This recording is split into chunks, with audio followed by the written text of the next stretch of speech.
번째 인데요. 40장부터 55장까지, 56장부터 66장까지 이렇게 나누시죠. 이사야에 보면 세 연계층이 나오는데 1장부터 39장, 40장부터 55장, 56장부터 66장까지 형성되어 있죠.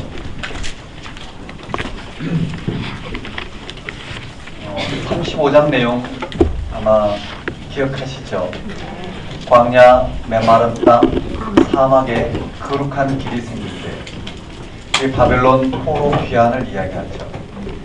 거기에서 이제 40장으로 넘어가는데요.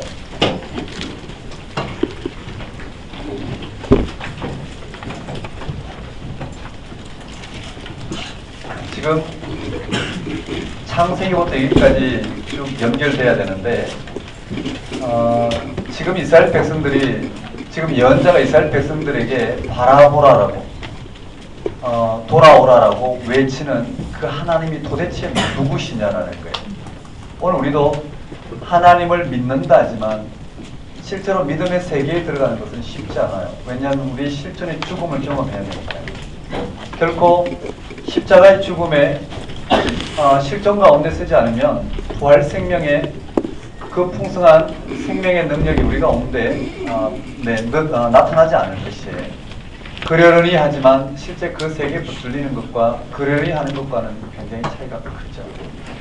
어떻게 하면 이 성경이 말하고 있는 궁극적인 하나님 나라 하나님의 의, 그 실제 가운데 설 수 있을까? 성경은 끊임없이 어떻게 해요? 그 세계를 경험한 역사 가운데 그 세계를 경험한, 하나님을 경험했다라는 것은 단지 죽었다 살아나는 경험 정도가 아니에요. 내 몸이 좀 더 어떻게 해요? 회복되는 정도가 아니에요. 하나님을 경험했다라는 것은 내가 이 땅에 토대를 두고 있던 이 모든 삶이 얼마나 잠정적인지, 즉 삶과 죽음이 확연하게 구분되는 방식에서는 어떻게 해요? 죽음 앞에선 이 실존이 어떻게 하든 이 방식대로 이렇게 주어진 이 생명이 이 땅의 삶의 토대를 두고 어떻게 하든 이 삶의 방식으로 뭔가 성취하려고 하는 이런 실존이죠. 우리가 이 땅에 이루는 어떠한 것도 죽음 너머의 생명 사건은 아무런 관계가 없어요. 다 단절되는 이런 잠정적인 생명 방식으로 우리의 생명을 확인하고 끊임없이 그런 식으로 우리의 생명의 능력을 드러내고자 하는 이런 삶으로부터 심지어 살고 죽는 이런 문제조차도, 아니 죽었다가 살아난 그런 경험이 있다 하더라도 오히려 그것이 하나님의 경험이라면 삶과 죽음이 아무런 관계가 없는 전혀 다른 생명의 차원에서 살았다 죽었다라고 말하는 그런 방식의 간증이 아닌 궁극적인 하나님의 경험 앞에 서서 이 생명의 신비 앞에 서서 오늘 우리가 살아있으나 죽은 자와 같이 살아갈 수밖에 없는 이 땅의 삶의 잠정성을 드러내며 이 잠정적인 세계 속에 얼마나 궁극적인 창조자 하나님의 그 창조의 능력이 예수를 통해서 우리 가운데 주어졌는지 그 생명의 눈을 뜨고 이 땅을 바라보며 모든 인생이 무엇을 토대로 둬야 될지, 궁극적으로 우리의 생명의 근원 대신 궁극적인 생명이 십자가의 죽음을 통해서 부활하신 예수를 통해 나타났고 그것이 우리가 원래 붙들고 살아야 될 생명이고 이 땅에 이런 삶의 실존에 매몰되지 아니하고 이 생명의 능력으로 우리의 이 잠정적인 이 땅의 삶을 그런 생명의 능력으로 채워가는 이것이 우리의 삶이라는 것을 실제로 받아들이고 그 생명의 능력 앞에서 오고 오는 모든 세대, 우리에게 일어나는 크고 작은 일들, 그 어떤 일들에도 불구하고 하나님의 능력이 우리를 향하신 하나님의 그 생명의 능력이 얼마나 풍성한지, 이 땅의 가장 파괴적인 삶조차도 얼마나 기쁨이 되는지 그런 것을 맛보고 드러내는 것이 하나님의 경험의 실질적인 능력이지 않을까 생각해요. 하나님의 경험은 이 세상 가운데 오늘 우리의 이런 잠정적인 생명의 방식에 내가 오늘 뭔가 내일이 좀 잘 되고 못 되고가 내 생명과는 아무런 관계가 없다라는 그런 것으로 직접적인 우리의 근원적인 생명 사건과는 아무런 관계가 없다라는 그런 것이 의미가 있으려면 궁극적인 생명의 눈을 뜨고 그것이 얼마나 놀라운지 그 생명의 지평에서 우리에게 일어난 일상이 얼마나 하나님께 주신 은총인지 선물인지 바라보면 그 생명의 능력으로 살아가는 실질적인 내용이 우리 가운데 주어진 하나님 나라 하나님의 의의 눈을 뜨는 삶의 방식이라 할 수 있겠죠. 그래서 이렇게 말로는 설명하지만요, 그런 세계에 붙들리기 위해서 우리의 힘으로는 불가능하죠. 하나님의 은총이 결정적인데 그런 하나님의 은총이 드러난 말씀이 바로 이 성경이잖아요.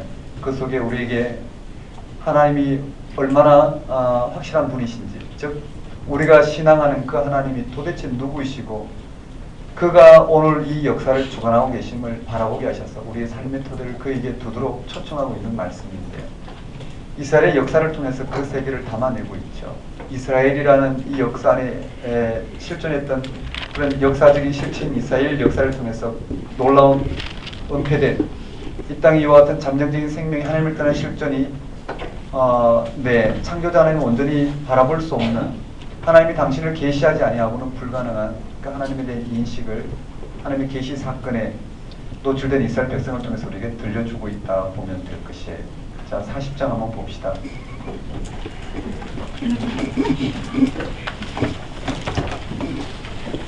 40장은 창세기의 창조주 하나님의 내용이 언급되는데 왜 이 내용이 나왔는지 40장을 좀 따라잡아야 될 것이에요. 한번 따라해 봅시다. 너희는 위로하라. 내 백성을 위로하라. 자, 당장 위로로 나왔어요. 이 백성은 위로를 받아야 돼요. 이 백성은 누구냐면 바벨론 포로로 살아가는 백성들. 아주 오늘 간단하게 설명해 보면요. 한번 따라볼까요? 내 백성을 위로하라. 자, 이 위로가 구체적으로 뭔지 봅시다. 한번 따라볼까요? 내 백성을 위로하라. 내 백성을 위로하라.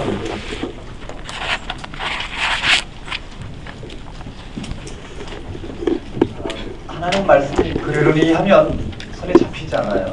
이 말씀을 통해서 말하고자 하는 그 의도, 이 성경의 세계 속으로 들어가야 되는데, 한번 따라올까요? 내 백성을 위로하라. 자, 위로가 뭔지 봅시다. 2절에 너희는 예루살렘의 마음에 닿도록 말하며 그것에게 외쳐라. 자, 외쳐라, 위로하라 뭐냐면요. 그럼 바벨론 포로들에게 위로는 뭘까요? 포로 귀환이죠. 해방되는 거죠. 불치병이 걸린 사람에게 위로는 뭘까요? 병이 낫는 거겠죠. 감옥에 갇힌 사람에게 위로는 뭘까요? 풀려나는 것이겠죠. 그래서 여기 위로가 언급되어 있어요. 위로가 뭐냐면은요, 외치는 거예요. 3절에 보면, 2절 끝에 보면, 그 노역의 때가 끝났고 그 죄악이 사함을 받았느니라. 그의 모든 죄로 말미암아 여호와의 손에서 벌을 배나 받았느니라. 그러니까 뭐라고요? 충분히 지불했다라는 거예요. 그들이 죄악으로 말미암아 심판을 받았다면 충분히 어떻게 그 심판을 통해서 죄가 지불이 되었다는 거예요. 2배나 지불되었다는 거예요. 한번 따라올까요? 노역의 때가 끝났고. 위로하라 그랬어요. 위로는 뭐냐면 노역의 때가 끝났대요. 바벨론 포로로 복역의 때, 노역의 때가 끝났대. 한번 따라올까? 노역의 때가 끝났다. 네, 노역의 때가 끝나면, 그리고 죄가 2배나 사함을 받았대. 그 말은 이미 죄값을 다 지불했다라는 거죠. 그리고 3절에 외치는 자의 소리에 이르되, 외치는 자의 소리여 이르되 너희는 광야에서 여호와의 길을 예비하라. 사막에서 또 광야가 나왔어요. 사막에서 우리 하나님의 대로를 평탄하게 하라. 골짜기마다 도두어지며 산마다 언덕마다 낮아지며 고르지 아니한 곳이 평탄하게 되며 험한 곳이 평지가 될 것이요 여호와의 영광이 나타나고 모든 육체가 그것을 함께 보리라. 이는 여호와의 입이 말씀하셨느니라. 그 다음 6절에 다시요. 말하는 자의 소리에 이르되 외치라. 대답하되 내가 무엇이라 외치리까. 자, 5절까지 한번 따라해볼까요? 내 백성을 위로하라. 여호와께서 뭐라고 말씀하시냐면 1절에 이렇게 되어 있어요. 너희 하나님이 이르시되 너희는 위로하라. 내 백성을 위로하라. 한번 따라해볼까요? 내 백성을 위로하라. 이사야를 통해서 들려주는 말씀은 내 백성을 위로하라는 거예요. 너희가 누굴까요? 예언자들이죠. 내 백성을 위로하라. 한번 따라볼까요? 노역의 때가 끝났고 노역의 때가 끝났대요. 그리고 이 말씀을 다시 외치는 자의 소리에 담아줘요. 한번 따라볼까요? 외치는 자의 소리. 예언자죠. 외치는 자의 소리, 즉 예언자들에게 다시 한번 말씀하고 있어요. 뭐라고 말씀하고 있느냐면, 이 말을 이렇게 볼까요? 지금 이 말씀을 그대로 여기에 한번 따라해봅시다. 그렇군요. 한번 따라해 봅시다. 너희는 위로하라. 너희는 위로하라. 내 백성을 위로하라. 내 백성을 위로하라. 네, 여기 너희는 위로하라. 내 백성을. 제가 쳤습니다. 한번 따라해 볼까요? 내 백성을 위로하라. 위로가 뭐냐면 노역의 때죠. 맞나요? 네. 이 노역의 때가 끝났대요. 끝남이에요. 그리고 다시 어떻게 해요? 외치는 자의 소리에게 뭘 말하냐면은 연자에게 무슨 말을 전해주냐면은 이 말을 다시 반복해요. 내 백성이 누구냐면은요, 광야, 사막, 맞죠? 네. 광야에서 여호와의 길을 예비하라. 한번 따라볼까요? 광야. 광야는 뭘까요? 포로 공동체를 말하겠죠. 포로 공동체에게 여호와의 길을 예비하라. 그들에게 뭐라고요? 여호와께서 그들을 들어 예루살렘으로 인도하시겠다는 그 구원을 선포하라는 거예요. 한번 따라볼까요? 여호와의 길을 예비하라. 사막에서 하나님의 대로를 평탄하게 하라. 맞아요. 광야, 사막 다 포로 가운데 뭐라고요? 구원의 길을 선포하라는 거예요. 구원을 선포하라는 거예요. 그리고 골짜기마다 도두어지며 산마다 언덕마다 낮아지며 고르지 아니한 곳이 평탄하게 되며 험한 곳이 평지가 될 것이요 여호와 영광이 나타나고 모든 육체가 그것을 함께 보리라. 무슨 말인가요? 하나님의 말씀은 그 누구에게도 임하지 않는 골짜기든 산 위든 관계없이 어떻게 모두에게 골고루 임하게 된다는 거예요. 모든 육체가 다 보게 될 것이라는 거예요. 한번 따를까요? 광야에서 사막에서 여호와의 길을 대로를 맞아요. 여호와의 길을 또는 여호와의 대로를 예비하라. 이게 이사야에게 떨어진 말씀이에요. 다시 한번 따를까요? 내 백성을 위로하라. 너희의 때가 끝났다. 광야와 사막에 여호와의 길을 대로를 예비하라. 네. 그러자 6절에 이렇게 돼 있어요. 6절에 말하는 자의 소리여 다시여 말하는 자의 소리여 다시 임했어. 이르되 외치라. 한번 따라볼까요? 외치라. 자, 이것을 외치라 그랬어요. 한번 따라볼까요? 외치라. 자, 말하는 자의 소리여 이 사실을 외치라 그랬어요. 그런데 연자는요, 이걸 받을 수가 없는 거예요. 한번 생각해봐요. 바벨론 포로로 살아가고 있는 그들에게, 이스라엘 백성들에게 연자의 눈에 봐도 너희가 곧 구원받을 것이다. 너희가 곧 구원에 이르게 될 것이다. 너희가 곧 바벨론 포로로부터 해방되어 귀환할 것이다 라고 예언한다면 무슨 근거로 바벨론으로부터 이들이 돌아오게 될지 그 근거를 대보라는 거잖아요. 예언자 눈에도 그게 들어와야 돼요. 무슨 조짐이 있어야 되잖아요. 하늘 향해서 비가 내리겠다면 뭔가 구름이든 뭔든 조짐이 있어야 될 것이란 말이에요. 아무 조짐이 없단 말이에요. 이사야가 뭐라고 이야기했냐면요, 내 백성을 위하라. 노역의 때가 끝났다. 또 광야와 사막의 여호와의 길을 대로를 예비하라. 즉 구원을 선포하라 그랬어요. 그리고 그것을 외치라 그랬어요. 그자 이사야는 뭐라고요? 무엇이라 외칠까? 그 말은 무슨 근거로 이 백성이 해방될 것이라고 외쳐야 되느냐라는, 뭔가 조짐이 있어야 되잖아요. 바벨론이 뭔가 무너질 기미가 있어야 되고, 뭔가 이스라엘 백성, 바벨론 포로로 잡힌 이스라엘 백성들을 향한 포로 정책이 좀 바뀔 그런 기미가 있어야 돼요. 맞죠? 그런데도 뭐라고요? 외치라는 거예요.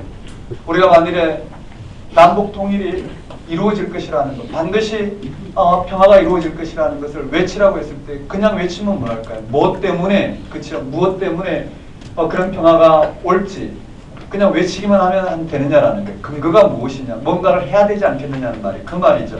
한번 따라볼까요? 외치라. 그러자 무엇이라 외치리까? 한번 따라볼까요? 내가 무엇이라 외치리까?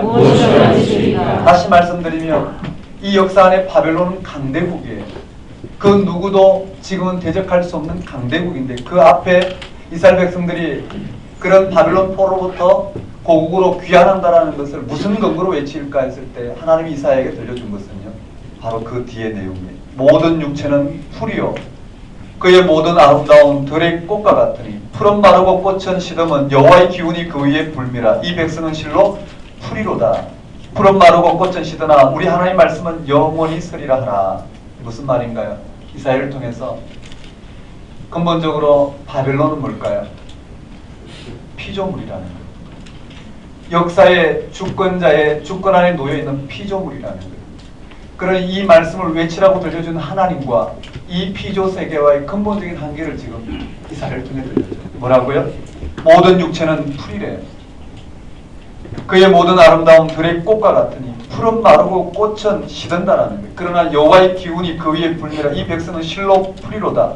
풀은 마르고 꽃은 시드나 우리 하나님 말씀은 영원히 서리라 하라. 하나님만이 뭐라고요? 영원한 이 역사의 주권자요. 이 역사의 패권을 차지하고 있는 바벨론 또한 어떻게 역사의 피조물로서 풀과 꽃과 같다라는 거예요. 즉 역사를 돌아보면 지금도 마찬가지 역사를 돌아보면 망하지 않은 강대국이 없어요. 맞나요? 역사를 돌아보면 망하지 않은 강대국이 없어요. 그 어떠한 패권을 차지했던 나라도 다 망했다라는 거예요. 이사야에게 지금 그걸 들려주고 있죠. 이사야에게 지금 외치라 말씀하신 하나님과 이 땅에 그들의 눈에 패권을 차지하고 있는 바벨론과 그 길과 생각이 하나님과는 천지 차이라는 것을 들려주고 있어요. 뒤에 그 내용이 자세히 나오죠. 한번 따라해볼까요? 외치라. 무엇이라 외치리까? 네, 무슨 근거로 이 말을 외쳐야 되느냐라는 거예요. 무엇이라 외치리까? 무슨 근거로 이것을 외칠까라는 거예요. 그러자 하나님께서 이사야에게 들려준 말은 바로 당신과 이 피조물의 한계예요. 마지막에 뭐라고 되어 있느냐면 한번 따라볼까요? 풀은 마르고 꽃은 시드나. 맞아요. 풀은 마르고 꽃은 시드나 여호와의 말씀은 한번 따라볼까요? 여호와의 말씀은 영원하리라. 맞아요. 영원히 쓰리라 그랬어요. 여호와의 말씀. 그 말은 역사의 주권자가 바로 이 여호와 하나님이시라는 거예요. 하나님의 역사의 주권자이심을 분명히 이사야를 통해서 드러내신 말씀입니다. 이스라엘 백성들이 해오가는 것은 오직 어떻게 해요? 그 근거는 하나님에게 달려있다라는 거예요. 오늘 우리도 마찬가지예요. 우리가 예수 그리스도를 통해서 궁극적인 생명이 현실 앞에 있고 그것이 우리에게 완성되는 것은 우리의 노력이 아닌 전적인 뭐라고요? 이 역사의 주권, 창조자의 주권자의 구원자이신 그 하나님의 전적인 배타적인 사건을 통해서 이루어집니다. 한번 따라볼까요? 푸른 마르고 꽃은 시드나 여호와의 말씀은 영원히 서리라. 맞아요. 그렇죠. 여기에 붙들릴 때만 우리는요.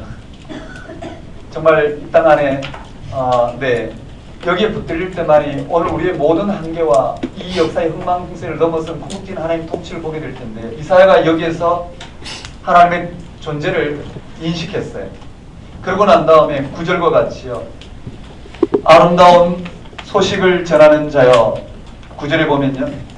너는 높은 산에 오르라. 아름다운 소식을 예루살렘에 전하는 자여 너는 힘써 소리를 높이라. 두려워하지 말고 소리를 높여 유다 성읍들에게 이르기를 너희의 하나님을 보라 하라.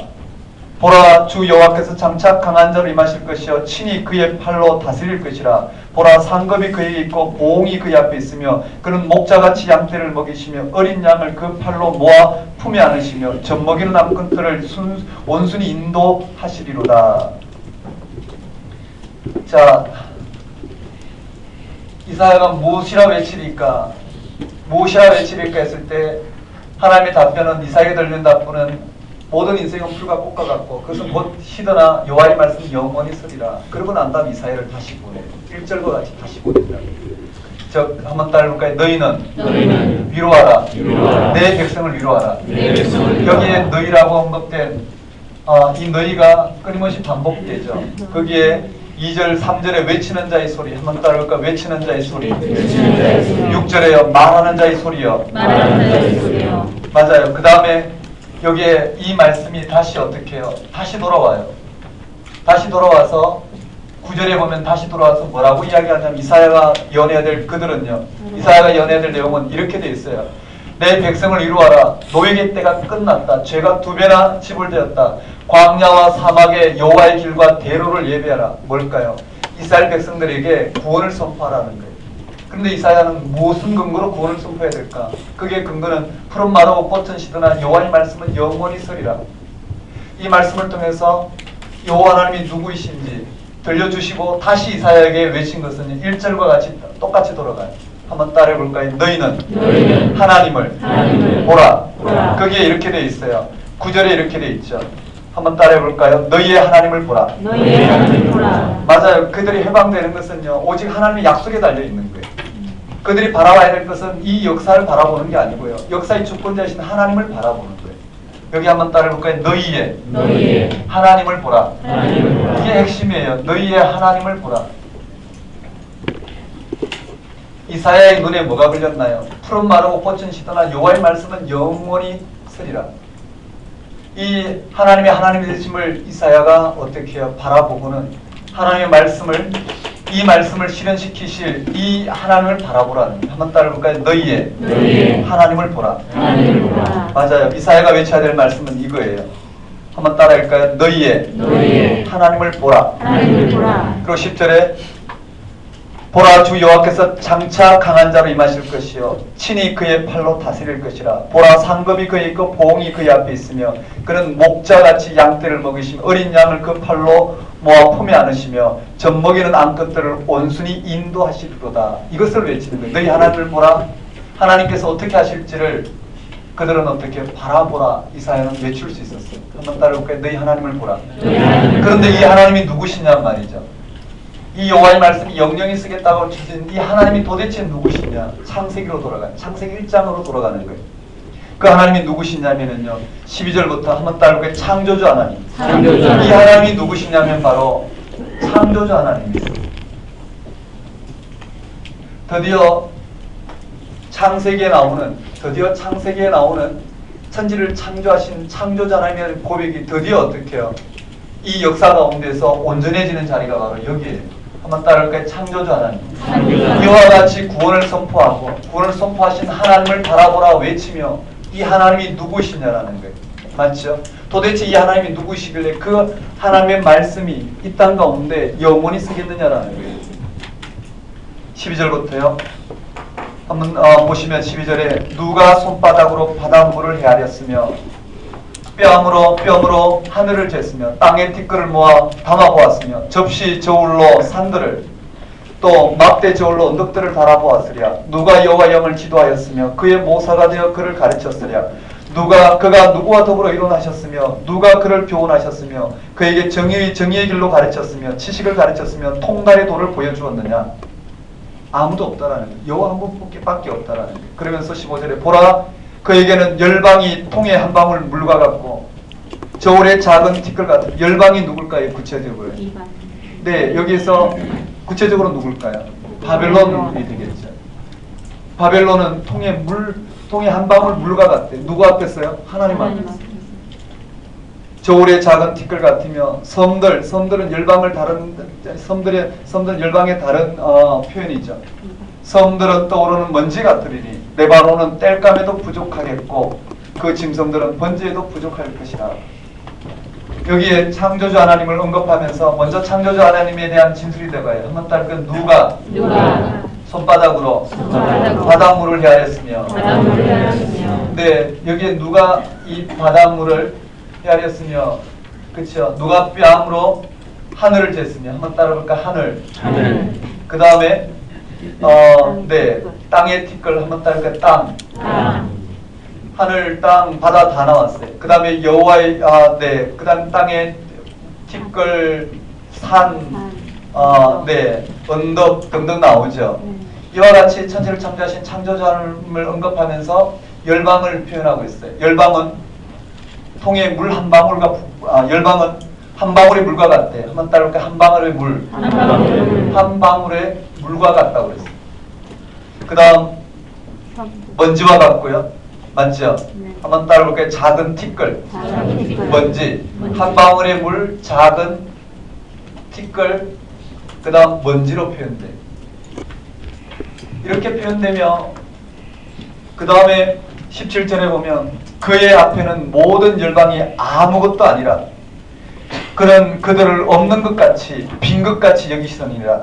그런즉 너희가 하나님을 누구와 같다 하겠으며 무슨 형상을 그에게 비기겠느냐. 우상은 장인이 부어 만들었고 장색이 금으로 입혔고 또 은사슬을 만든 것이니라. 궁핍한 자는 그 죄를 드릴 때에 썩지 아니하는 나무를 택하고 지혜로운 장인을 구하여 우상을 만들어 흔들리지 아니하도록 세우느니라. 즉 열방이 섬기는 이 모든 실체는 어떻게 우상이라는 거예요. 한번 따라볼까요? 우상. 그러나 이 바닷물을 재고 하늘을 재고 땅에 있는 걸 재고 이 모든 통치를 하는 이 여호와 하나님은 우상이 아니라 창조자 하나님이라는 거예요. 그게 그 이후에 21절부터 나와요.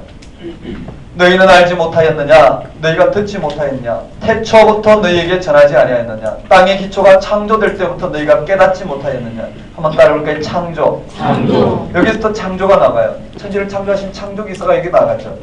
그는 둥근 땅 위에 앉으시나니 땅에 사는 사람들은 메뚜기 같으니라. 그가 하늘을 차일같이 펼쳤으며 거주할 천막같이 치셨고 귀인들을 폐하시고 세상의 사사들을 헛되게 하시나니 그들은 겨우 심기고 겨우 뿌려졌으며 그 줄기가 겨우 땅에 뿌리를 박자 곧 하나님의 입김을 부시니 그들은 말라 회오리 바람에 불려가는 초계 같도다. 거룩하신 이가 이르시되 그런즉 너희가 나를 누구에게 비교하여 나를 그와 동등하게 하겠느냐 하시니라. 너희는 눈을 높이 들어 누가 이 모든 것을 창조하였나 보라. 주께서는 수요대로 만상을 이끌어내시고 그들의 모든 이름을 부르시나니 그의 권세가 크고 그의 능력이 강함으로 하나도 빠짐이 없느니라. 야곱 어찌하여 네가 말하며 이스라엘아 네가 이르기를 내 길은 여호와께 숨겨졌으며 내 송사는 내 하나님에게서 벗어난다 하느냐. 이 말씀 이해되시죠? 이스라엘이 뭘 바라봐야 될지, 바벨론 포로 공동체가 뭘 바라봐야 될지 들려주고 있어요. 한번 따라해 봅시다. 창조주 하나님. 창조주 하나님. 이렇게 창조주 하나님을 쭉 진술하고 난 다음에 이제 그들로 하여금 하나님께 돌아오라고 초청해요. 이해되시죠? 심판을 받아 바벨론 포로로 잡혀간 그들로 하여금 바벨론은 그들에게는 어떻게 넘지 못할 산이지만 그 넘지 못할 산 위에 계신 하나님을 바라보게 하시고 그들로 하여금 초청해요. 28절 너무나 잘 아는 구절이에요. 이 구절이 왜 나왔는지를 좀 알아야 되죠. 너는 알지 못하였느냐? 듣지 못하였느냐? 영원하신 하나님 여호와 땅 끝까지 창조하신 일은 피곤하지 않으시며 곤비하지 않으시며 명철이 한이 없으시며 피곤한 자에게는 능력을 주시며 무능한 자에게는 힘을 더하시나니 소년이라도 피곤하며 곤비하며 장정이라도 넘어지며 쓰러지되 오직 여호와를 앙망하는 자는 새 힘을 얻으리니. 누가요? 네, 바벨론 포로로 잡혀간 그들. 이제 그들이 이사야를 통해 들려준 그 하나님의 예언을 받아들이고 그 하나님이 이스라엘 백성들로 하여금 하시고자 하는 그 모든 이 땅을 향한 당신의 통치를 받아들이면 독수리가 날개치며 올라감 같을 것이요 다른 박질하여도 곤비하지 않겠고 걸어가도 피곤하지 아니하리로다. 이 하나님의 통치를 드러내고 있어요. 되셨죠? 마지막에요. 자, 전체 흐름을 보면요. 내 백성을 위로하라. 위로는 노역의 때가 끝났다라는 거예요. 광야와 사막의 여호와의 길과 이 하나님의 대로가 열렸다라는 거예요. 바벨론 포로부터 돌아올 것이라는 거예요. 그리고 가서 외치라고 그랬어요. 근데 이사야는 무엇이라 외칠까 물었어요. 그때 하나님의 하나님 되심을 드러냈어요. 이 땅에 푸른 풀과 꽃은 시드나 하나님의 말씀은 영원히 서리라. 맞죠? 거기에 다시 한번 이사야를 통해서 외치라고 그랬어요. 맞죠? 그 모든 일을 일으키실 너희의 하나님을 보라. 그가 바로 이와 같이 이스라엘 백성들을 당신 백성된 길로 인도하실 거라는 거예요. 그러면서 이 하나님이 누구신지를 창조주 하나님을 소개하고 있어요. 창조주 하나님과 지금 바벨론은 한 방울의 물 작은 티끌 먼지와 같다라는 거예요. 그들이 섬기는 신은 다 우상이라는 거예요. 여호와 하나님만이 참 하나님이시라는 거예요. 그들이 해야 될 것은 뭘까요? 이 여호와 하나님을 앙망하는 거예요. 한번 따라볼까요? 여호와를 앙망하는 자는. 앙망한다는 게 뭘까? 온전히 그만을 바라고 소망하는 자는 온전히 회복될 것이라는 거예요. 어디에 있어요? 바벨론 포로로부터 이 땅의 이와 같은 피역한 삶으로부터 하나님의 온전한 통치 가운데에서 하나님의 창조의 능력을 맛보게 될 것이라는 거예요. 한번 따라해볼까요? 여호와를 앙망하는 자는 그거예요. 여호와를 앙망하는 자. 네, 여호와를 앙망하는 자. 이 앙망하는 자는 누굴까요? 여기에요. 너희의 하나님 여호와를 바라보는 자. 똑같죠. 여호와 하나님 바라보는 자, 앙망하는 자 똑같은 표현이에요. 이게 언급되고요. 55장 한번 볼까요?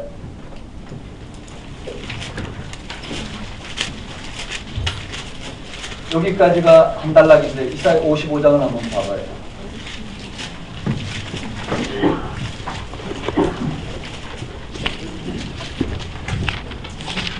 그러면 이들에게 실질적으로 하나님의 구원의 계획을 41장부터 54장까지 드러내고요. 그리고 이들에게 초청하는 거예요. 저 하나님의 통치 가운데로 초청하는데요. 1절 한번 읽어봅시다. 1절 한번 읽어봅시다. 시작. 오라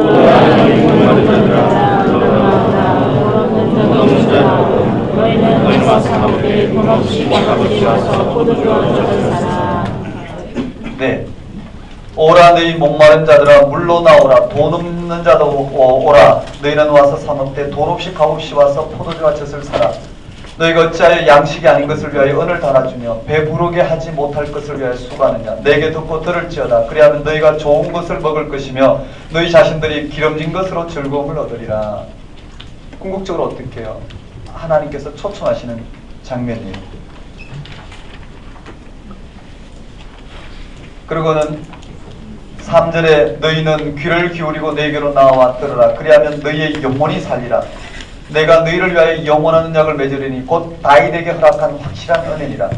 4절에 보라 내가 그를 만민에게 증인으로 세웠고 만민의 인도자와 명령자로 삼았나니 보라 네가 알지 못하는 나라를 네가 부를 것이요 너를 알지 못하는 나라가 네게로 달려올 것은 여호와 네 하나님이 곧 이스라엘의 거룩하신 이로 달려올 것은 여호와 네 하나님 곧 이스라엘의 거룩하신 이로 말미암음이니라.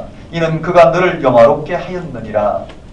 그러니까 그들에게 해야 될 것은 6절이에요. 너희는 여호와를 만날 만할 때 찾아라. 가까이 계실 때 그를 부르라. 그리고는 8절에 8절 한번 읽어봅시다. 8절 9절요. 시작. 이는 내 생각이 너희의 생각과 다르며 너희의 길은 너희의 길과 다르니라. 여호와의 말씀이니라. 이는 하늘이 하늘보다 높은 같이 내 길은 너희의 길보다 높으며 내 생각은 너희의 생각보다 높으니라. 네.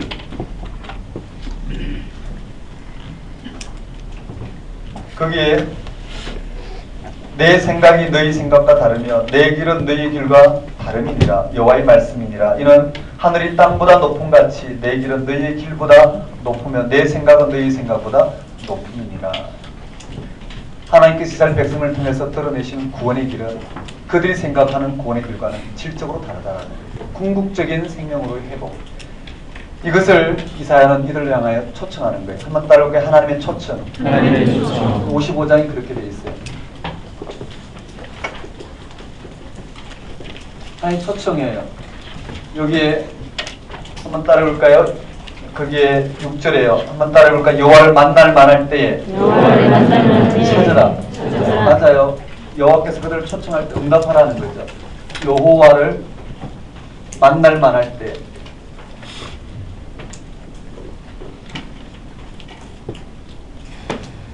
찾으라 그랬습니다.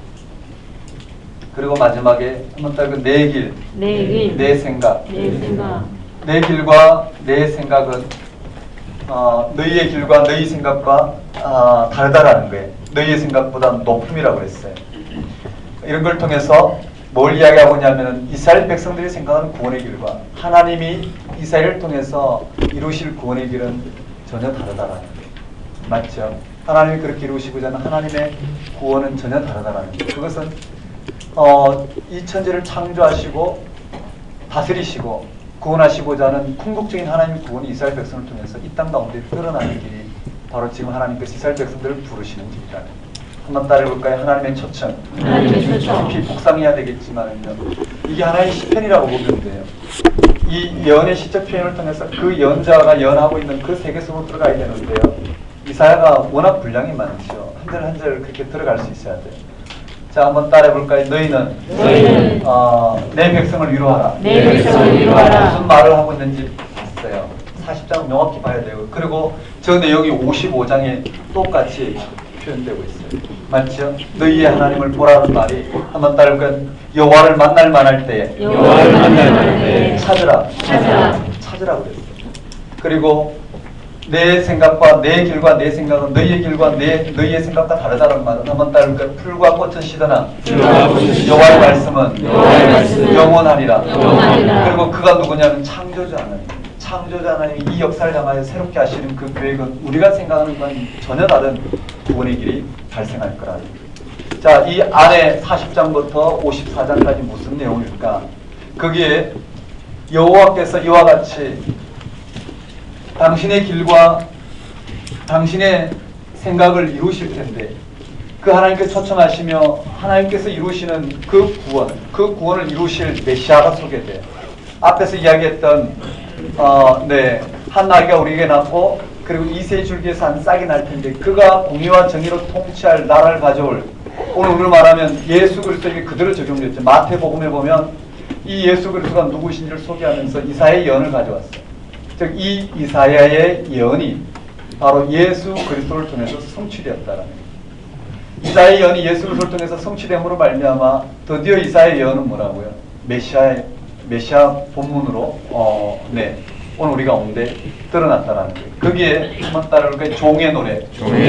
즉 이러한 하나님의 구원을 가져올, 오늘 창조자 하나님께서 역사의 주권자가 되셔서 이 역사를 통해서 당신의 길, 당신의 생각, 오늘 우리와 다른 당신의 길과 당신의 생각을 드러낼, 당신의 길과 당신의 생각을 드러낼 이 놀라운 구원을 가져올 메시아가 누구냐면, 이걸 우리가 좀 묵상을 했으면 좋겠지만 오늘 우리에게 이 내 길, 내 생각은 뭘로 나타났나요?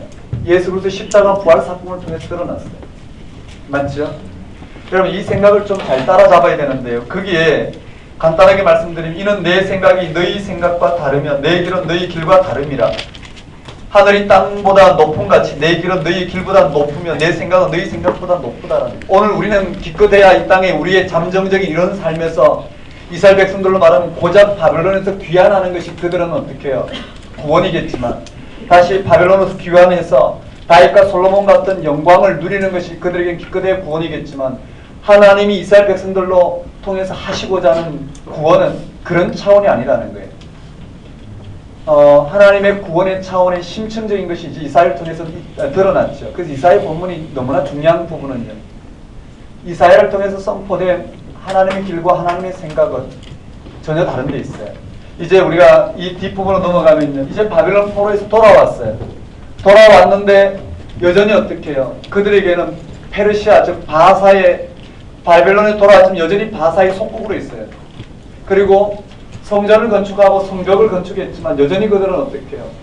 옛 영광을 찾지 못해요. 그들이 생각하는 길과 그들이 생각하는 그들이 원하는 길과 그들이 원하는 그러한 구원이 발생하지 않아요. 그런데 이사야의 눈에는 뭐라고요? 아니라는 거예요. 그들에게는 구원의 길이 이미 주어졌다라는 거예요. 그것이 무엇이냐면은 이 땅에 이와 같은 그들이 생각하는 이런 잠정적인 삶의 방식에서 옛 다윗과 솔로몬 같은 영광을 재현하는 것이 구원이 아니라 이미 어떻게 이 역사를 온전히 회복시킬, 이미 이사야는 어디에요? 묵시, 즉 종말 시대가 있어요. 종말론. 이 역사가 어떻게 하나님에 의해서 심판받고 어떻게 끝날 것인지를 이사야는 바라보고 그 너머의 사건이 이 백성들에게 어떻게 임하였는지를 전하고 있어요. 다시 말씀드리면 예루살렘 성전과 성벽 재건을 통해서 다윗과 솔로몬 같이 이 땅에서 그들이 원하는 그런 영광을 열어내는 그런 구원이 아닌 그걸 넘어서는, 아니 궁극적인 오늘 우리의 구원이 되는 그 하나님의 영광이 이스라엘 백성들이 임하였고, 하나님의 영광이 하나님부터 이스라엘 백성이 임하였고, 이스라엘이 그 임한 하나님의 영광을 이 땅 가운데 온전히 비치는 것이 이스라엘 백성들의 구원의 길이라고 했어요. 이 말이 무슨 말이냐면 60장에 가면 일어나 빛을 발하라고 했어요. 즉 그들이 여전히 이 땅 가운데는 바벨론 바사의 포로로 있고 여전히 역사 가운데 회복되지 않았지만 이사야는 뭐라고 이야기했냐면 이미 너희에게 구원이 임하였으니 일어나 빛을 발하라고 했어요. 이미 구원의 빛, 이 역사의 구원의 빛이 이스라엘 백성들이 임하였다라는 거예요. 그것을 우리가 받아들여야 돼요. 이 땅에서 예루살렘 성전을 재건하고 성벽을 재건함으로 말미암아 다윗과 솔로몬 같은 영광이, 그런 영광, 그들이 표상하는 그런 영광이 드러나는 것이 구원이 아니라 하나님 자체가 뭐라고요? 구원이라는 거예요. 이 말씀 이해되시나요? 하나님이 누구신지를 인식하고 그 하나님 앞에 서는 것이 구원이 돼요. 여기에 그게 언급되어 있어요. 한번 따라볼까요? 너희의 하나님을 보라. 이게 실질적으로 이 깊이로 들어가야 되겠죠. 너희의 하나님을 보라는 거예요. 너희의 하나님을 보라. 하나님을 바라보는 것. 천지를 창조하신 창조주 하나님을 실제 오늘 우리의 삶의 토대로 받아들이고 하나님이 우리를 통해 사시고자 하는 그것이 우리의 구원을 받아들이고 하나님이 이 역사를 회복시키고자 하는 궁극적인 하나님 부르심에 응답하는 것이 결국은 오늘 이 땅에 우리의 구원이라는 거예요. 다른 말로 하나님 당신 자체가 구원이라는 거예요. 그 이스라엘에게 뭐라고요? 이미 너희에게 말 하나님의 구원이 임하였습니다. 그 하나님의 영광의 빛을 발하라는 거예요. 한마디로 말하면 여전히 이스라엘 백성들은 이 땅에서 좀 더 어떻게 해요? 성전 재건을 통해서 율법 준수, 안식일 준수를 통해서 뭔가 이 땅에 하나님의 복을 끌어내려고 하는 그들에게 이사야는 뭐라고 이야기하냐면 그런 것이 하나님의 복이 아니고 그런 것이 구원이 아니라 그런 모든 것을 허락하시는 하나님이 어떻게 구원이라는. 그러니 너희들에게 이미 하나님의 영광이 임하였다라는 거예요. 그러니 하나님의 영광이 임한 그 빛을 발하라는 거예요. 그게 실질적으로 뭔지 이제 그 세계를 들어가는 게 성서읽기의 핵심이겠죠. 한번 따라해볼까요? 너희의 하나님을 보라. 너희의 하나님을 보라. 여기에 한번 따라해볼까요? 여호와를 만날 만할 때에 여호와를 만날 때에 찾으라. 찾으라. 내 길은 내 생각은 그들과 다르다는 거예요. 오늘 우리가 표상하는 이 땅에서의 구원과 하나님이 우리를 통해서 드러내시고자 하는 창조자 하나님이 오늘 이 세계를 완성할 그 구원의 길은 달라요. 그러나 그 하나님 드러내신 그 구원의 길을 여실 메시아가 누구냐면 42장에 나와요. 한번 따라해 볼까요? 종의 노래. 종의 노래. 여기에 종의 노래가 나와요. 첫 번째 종의 노래예요. 그런 하나님이 통치하는, 하나님이 온전히 통치하는 그런 하나님의 영광이 충만한 이 세계를 열어낼 종의 노래가 42장에 나와요. 그 다음에 49장에 나와요. 두 번째 종의 노래. 한번 따라해볼까요? 종의 노래. 종의 노래. 그 다음에 50장의 세 번째 종의 노래. 한번 따라해볼까요? 종의 노래. 종의 노래. 그 다음에 52장 후반부터 53장까지죠. 순환의 종. 한번 따라해볼까요? 종의 노래. 종의 노래. 종의 노래가 네 번째부터.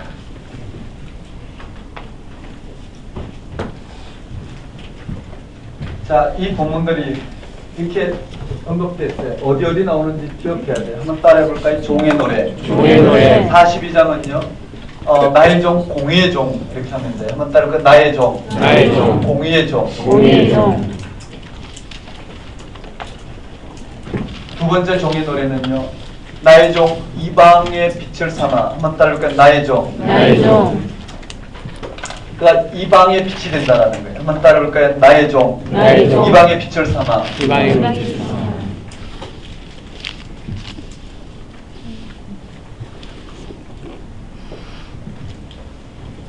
그 다음에 세 번째는요. 한번 따라해볼까요? 학자의 혀. 학자의 혀. 세 번째 종의 노래의 특징은 학자의 혀라는 표현을 냈어요. 학자의 혀를 내게 주사. 그 다음에 네 번째 종의 노래는 한번 따라해볼까요? 순환의 종. 순환의 종. 그가 다윗 왕과 같이 강력한 통치자, 그런 현실 정치의 통치자로 오는 게 아니라 전혀 다른, 예상하지 못할, 맞죠? 전혀 다른 이와 같은 순환의 종으로 이 땅 가운데 임하시게 될 것이라는 거예요. 한번 따라볼까요? 종의 노래. 종의 노래. 나의 종, 공의의 종. 나의 종, 공의의 종. 나의 종, 이방의 빛을 삼아. 나의 종, 이방의 빛을 학자의 혀. 학자의 혀. 순환의 종. 순환의 종. 이렇게 되어 있어요. 다시 한번 보면요. 이스라엘을 바벨론 포로로부터 인도하시면서 그들에게 계시된 하나님의 말씀은 그 바벨론 포로로부터 인도하신 여호와 하나님이 도대체 누구냐라는 거예요. 그가 궁극적인 인류의 구원의 길을 여실 거라는 거예요. 바벨론부터 돌아온 그들은 이제 뭐라고요? 이 땅에서 이런 잠정적인 방식, 풀과 꽃은 곧 시드는 그런 방식의 영광을 바라볼 게 아니라 이제는 온전한 어떻게 해요? 종말의 때에 온전한 하나님의 통치가 드러날 그 여호와 하나님이 그들의 구원이요, 여호와 하나님이 그들의 영광이요, 여호와 하나님이 그들의 궁극적인 생명의 토대, 구원의 토대임을, 이스라엘의 미래임을, 미래가 여호와 하나님이신 거예요. 그런 하나님의 통치가 온전히 임하는 그 세계를 바라보도록 초청하는 거예요. 그런 세계를 열어내실 하나님이 지금 이스라엘을 통해서 역사하셔서 어떻게 해요? 바벨론으로부터 지금 이스라엘 고토로 돌이키시는 거예요. 이해되시나요? 이런 이사의 예언을 그들은 어떻게 현실 정치로만 이해했어요. 이런 이사의 예언을 그들은 현실 정치로만 이해했기 때문에요.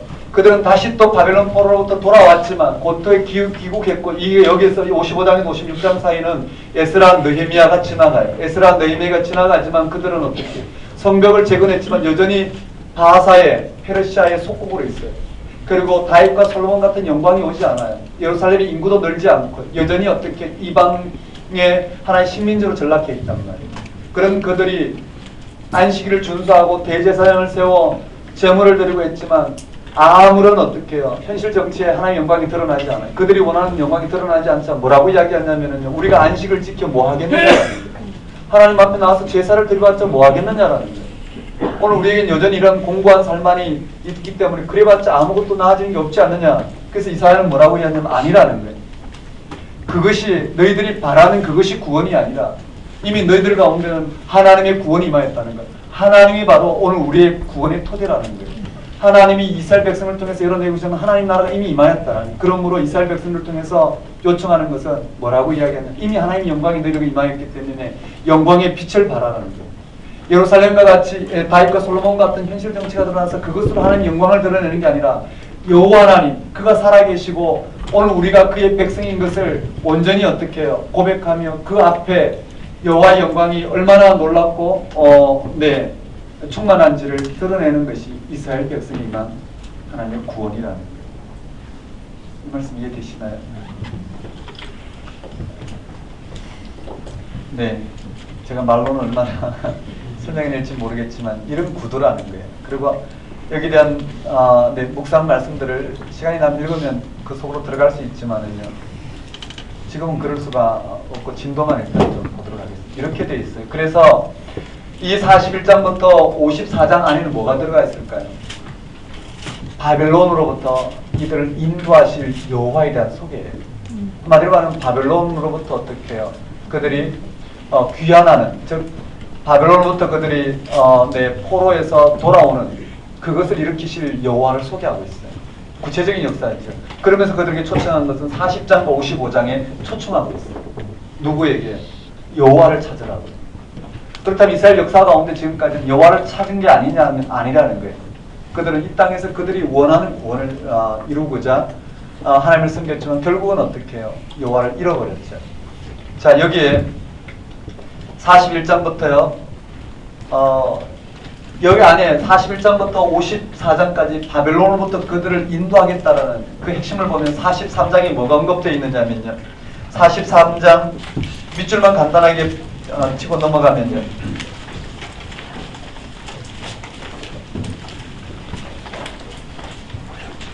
40장과 55장의 내용이 계속 반복돼서 나와요.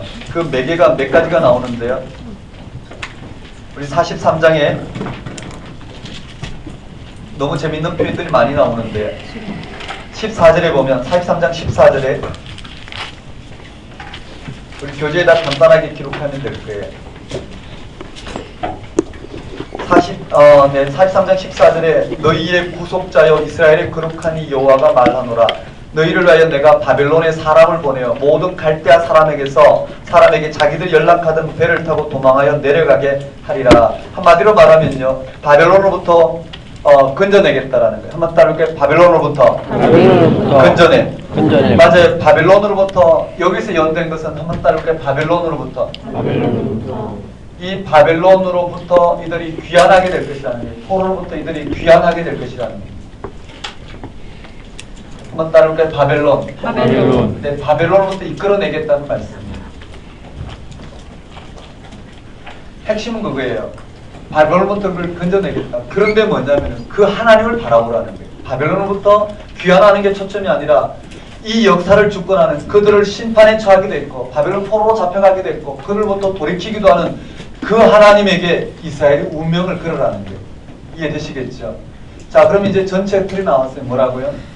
창세기부터 지금까지 흘러오면서 하나님 이스라엘 백성을 통해서 드러내고자 했던 것은 바로 당신 자신이에요.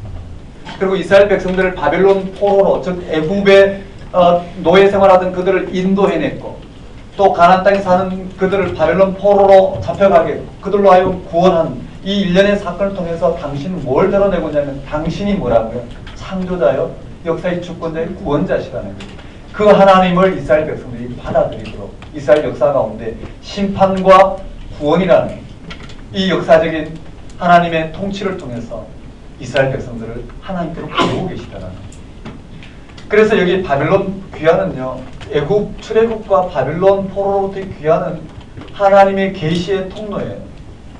이스라엘 백성들의 심판과 구원은 바로 하나님이 역사의 주권자라는 것을 드러내는 하나님의 계시 사건이에요.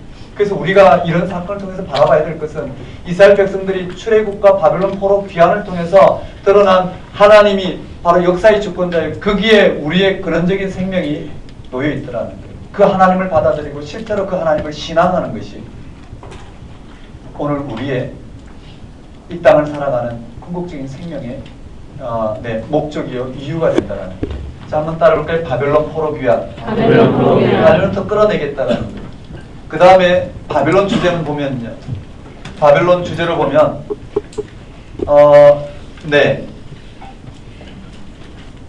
그 46장 1절에 보면 몇 가지 주제만 보면 연결이 되거든요. 46장 1절에 보면 이 내용 전체는 한 판인데요. 벨은 엎드려졌고 너보는 구부러졌도다. 한번 따를까? 벨, 너보. 46장에 바빌론의 신인 벨과 너보가 넘어졌다는 것을 통해서 뭐라고요? 하나님께서 바벨론을 심판하시겠다는 말인데요. 이 내용이 구체적으로 어디에 언급됐냐면은 47장에 언급돼요. 47장에 바벨론 심판이 언급돼요. 한번 따라볼까요? 바벨론 심판. 바벨론 심판. 이 바벨론 심판이 여기다가 언급돼요. 바벨론 심판에서 뭘 언급하고 있냐면은 처녀 딸 바벨론이요 내려와서 티끌에 앉으라. 딸 갈대아, 갈대아는 바벨론의 또 다른 용어죠. 보호자가 없어졌으니 땅에 앉으라 이렇게 돼 있어요. 그리고는 이 바벨론 심판으로부터 이스라엘 백성들을 다시 끌어내겠다는 말이 48장 20절이에요. 48장 20절에 보면 뭐라고 되어 있느냐면 너희는 바벨론에서 나왔어. 한번 따를까? 바벨론. 네, 바벨론에서 나왔어. 바벨론에서 나와서 또 갈대아인을 피하고 즐거운 소리로 이를 알게 하여 들려주면 땅끝까지 반파 이르기를 여호와께서 그의 종 야곱을 구속하셨다 하라. 바벨론한테 포로를 언급하고 있어요. 그러니까 핵심은 뭘까? 역사적 매개는 바벨론 포로부터 귀환이에요. 이와 같이 바벨론을 멸망시키고 이스라엘 백성들을 바벨론에서 끌어내겠다는 거예요. 그런데 그가 누구냐라는 거예요. 이것이 중심이 아니라 바벨론부터 끌어내는 그게 중심이 아니라 이 일을 일으키시는 분이 누구시냐라는 거예요. 이미 40장에 언급되었듯이 창조주 하나님이라는 거예요. 그 창조주 하나님을 어디서부터 언급됐냐면은 너무나 많이 언급되는데요. 43장에 보면 이렇게 표현되어 있어요. 43장 1절 11절에 보면 여기서 말하고자 하는 핵심은 바벨론 포로 귀환이 아니라 그 일을 일으키시는 분이 누구시냐라는 거예요. 거기에 43장 13절에 이렇게 되어 있어요. 나는 여호와라. 나 외에 구원자가 없느니라. 한번 따라볼까요? 나 외에 구원자가 없느니라. 맞아요. 나 외에 구원자가 없다라는 거예요. 이런 표현들 수도 없이 나오지만 아주 중요한 부분만 보면요. 44장에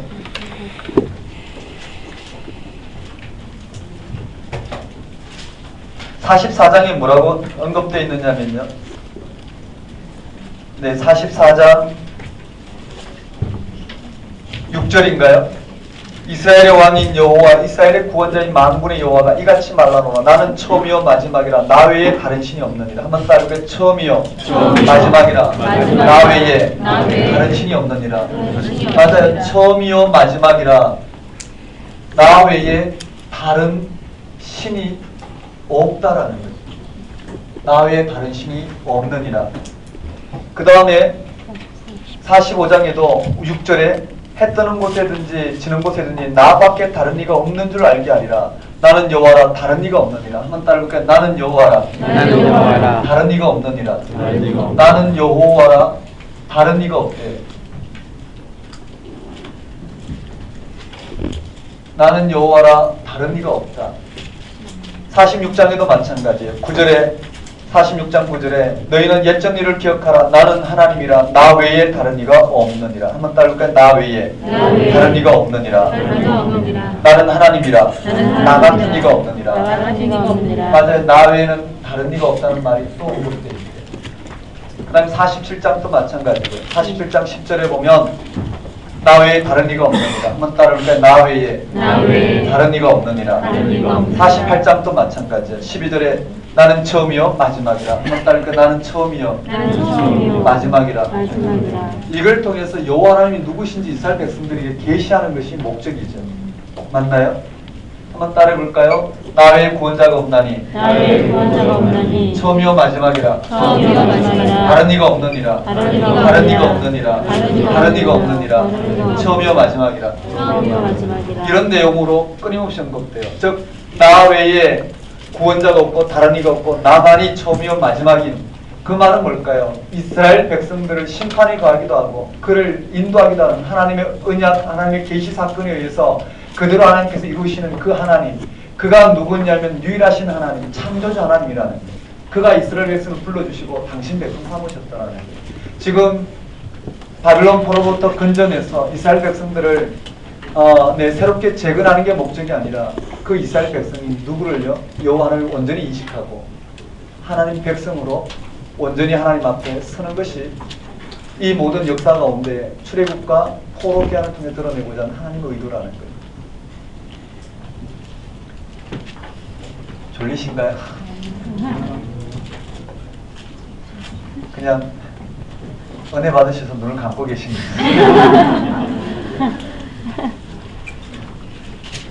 그런데 이 일을 누구를 통해서 일으키시냐면요. 하나님께서 누구를 통해서 일으키시냐면은 41장에 2절에 동방에서라는 표현이 나와요. 한번 따라볼까요? 동방에서. 동방에서. 누구를 통해서 이걸 일으키시냐면은 바로 이 동방에서라는 2절에 동방에서라는 표현이 여기 언급됐다가 44장에 가면 44장 28절에 고레스라고 나와 있어요. 한번 따라볼까요? 고레스. 고레스는 바벨론을 무너뜨린 바사왕이에요.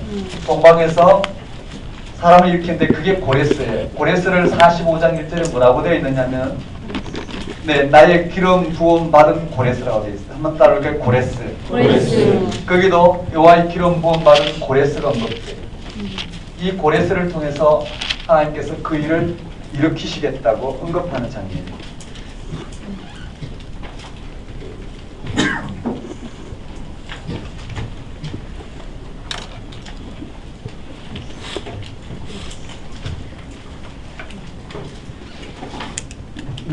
여기 42장, 49장, 50장, 52장에 나오는 내용들 꼭 기억하셔야 되고요. 그 외에는 이런 구조로 되어 있다는 거예요.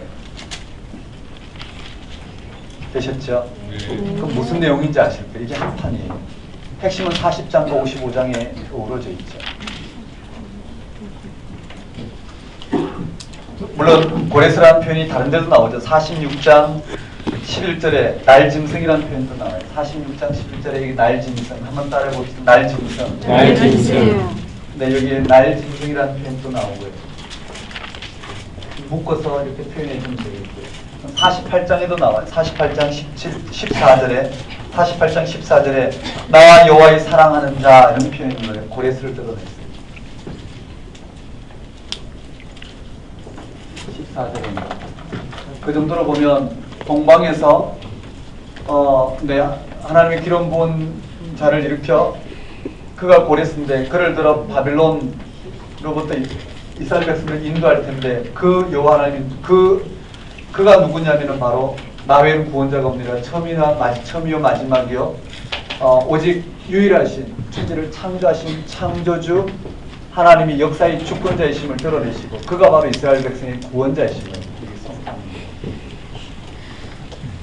이해되시죠? 참 중요한 내용인데요. 이 내용 중에 주옥같이 묵상할 말씀들이 많은데요.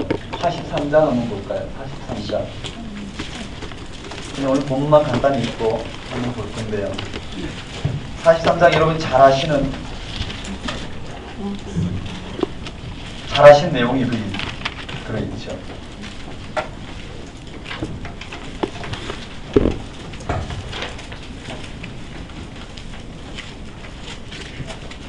16절에서 21절까지인데요. 43장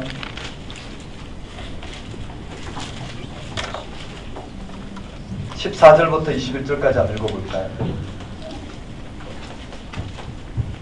제가 한번 읽어볼게요. 43장 14절에서 21절까지. 너희의 구속자여 이스라엘의 거룩하신 네 여호와가 말하노라. 너희를 위하여 내가 바벨론에 사람을 보내어 모든 갈대아 사람에게 자기들이 연락하던 배를 타고 도망하여 내려가게 하리라. 나는 여호와 너희의 거룩한 이요 이스라엘의 창조자요 너희의 왕이니라. 이런 것을 그냥 빈말로 받을 수 없어요. 이스라엘이 여호와 하나님이 거룩하신 이요 창조자요 왕이라는 말을 어떻게 전해야 될까요? 그렇죠?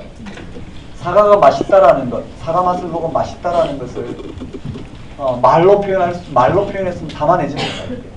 여호와 하나님이 창조자라는 걸 무엇으로? 그가 우리의 생명의 근원이라는 것. 그가 우리의 이러한 잠정적인 생명 방식과는 전혀 다른 방식으로 우리의 생명을 통치하시는 바로 창조자 하나님이라는 것을 이스라엘 백성들은 이스라엘의 역사를 통해 어떻게 드러낼까요? 크게 두 가지밖에 없어요. 뭐가요? 애국으로부터 건져내신 것과 그 다음에 바벨론 포로로 거하게 하시고 그들을 하여금 어떻게 해요? 건져내신 것.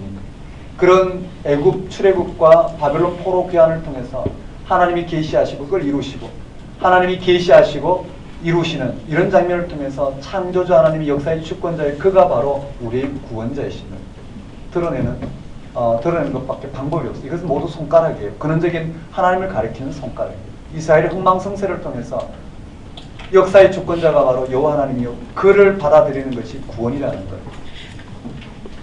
자 16절에 나 여호와가 이같이 말하노라. 자 바다 가운데의 길을 큰 물 가운데 지름길을 내고 병거와 말과 군대 용사를 이끌어내어 그들이 일시에 엎드려져 일어나지 못하고 소멸하기를 꺼져가는 등불 같게 하였느니라. 16절 17절은 뭘 드러내나요? 홍해길이죠. 출애굽할 때 하나님이 살아 역사하셨던 홍해길을 이야기하고 있어요. 뭐라고요? 바다 가운데 길을 내는 거예요. 그 다음에 큰 물 가운데 지름길을 내고요. 병거와 말과 군대 용사를 이끌어내어 그들을 일시에 엎드려져 일어나지 못하고 소멸하기를 꺼져가는 등불 같게 하였느니라. 즉 애굽에서 건져낼 때 하나님이 하신 역사가 18절에 너희는 이전 일을 기억하지 말며 옛날 일을 생각하지 말라. 이전 일 옛날 일이 뭘까요? 출애굽 때 일이에요. 출애굽 때 이야기를 16절 17절까지 이야기하시고는 이것을 기억하지 말래요. 19절에 보라 내가 새 일을 행하리니 이제 나타낼 것이요 너희가 그것을 알지 못하겠느냐. 반드시 내가 광야의 길을 사막의 강을 내리리. 여러분 어떤 게 쉬울까요? 바다의 길을 내는 게 쉬울까요? 아니면 광야의 길을 사막의 강을 내는 게 쉬울까요? 둘 다 어렵죠. 어떤 게 돈이 많이 들까요? 좀 그렇게 해야 되나요? 전혀 다른 19절은 새 일은 뭘까요? 바벨론으로부터 귀환인데 핵심은 바벨론부터 귀환함 자체가 아니에요. 왜냐하면 애굽으로부터 출애굽해서 가나안 땅에 오는 일을 기억하지 말라고 그랬어요. 그럼 그 일을 기억하지 말고 전혀 새로운 일을 일으킬 텐데 그것이 뭐라고요? 바벨론부터 이들을 인도하는 길이에요. 그게 도대체 뭘까? 20절에 장차 덜 짐승 곧 성냥이와 타조도 나를 존경할 것은 내가 광야의 물을 사막의 강을 내어 내 백성 내가 택한 자에게 마시게 할 것임이라. 이 백성은 내가 나를 위하여 지었나니 나를 찬송하게 하려 함이니라.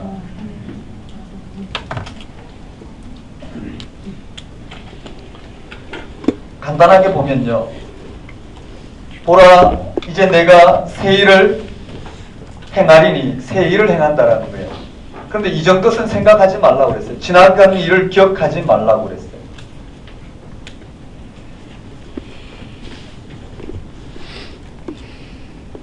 오늘 본문은 16절, 17절과 19절, 20절과 대비가 됐죠. 그 안에 18절이 놓여 있단 말이에요.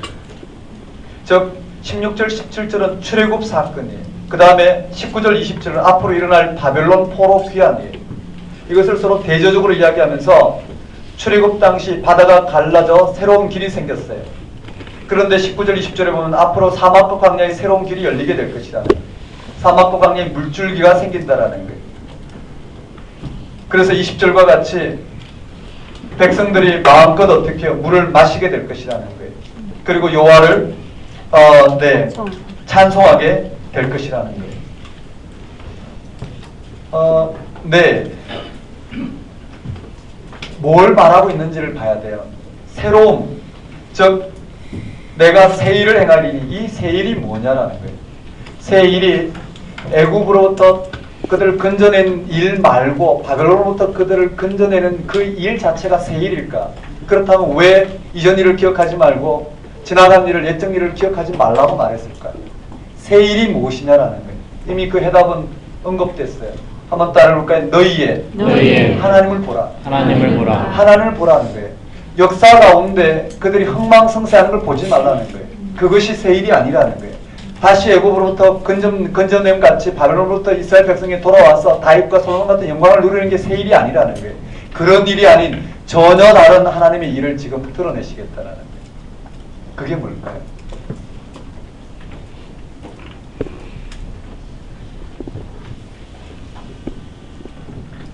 그걸 오늘 본문에서 따라잡는 거예요. 그러니까 43장의 요 구절은, 18절 구절은 40장부터 55장까지 이 전체 하나님이 당신을 계시하심으로 말미암아 이스라엘을 통해서 이스라엘 백성들에게 바벨론 포로 귀환을 선포하게 하심으로 의도하는 것이 무엇인지를 파악해야지 이 새 일이 뭔지 눈에 들어오게 될 것이에요. 그 일만 딱 잡아서는 무슨 사건인지 보이지 않을 것이에요.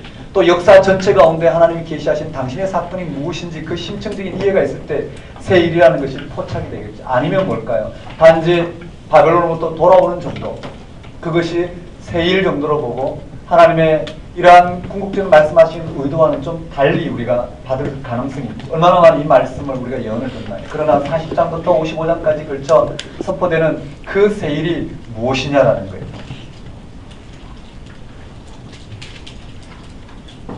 어떤 게 새 일일까요? 우리가 병든 사람이 좀 고침을 받는 게 새 일일까요? 아니면 자녀가 좀 잘 되는 게 새 일일까요?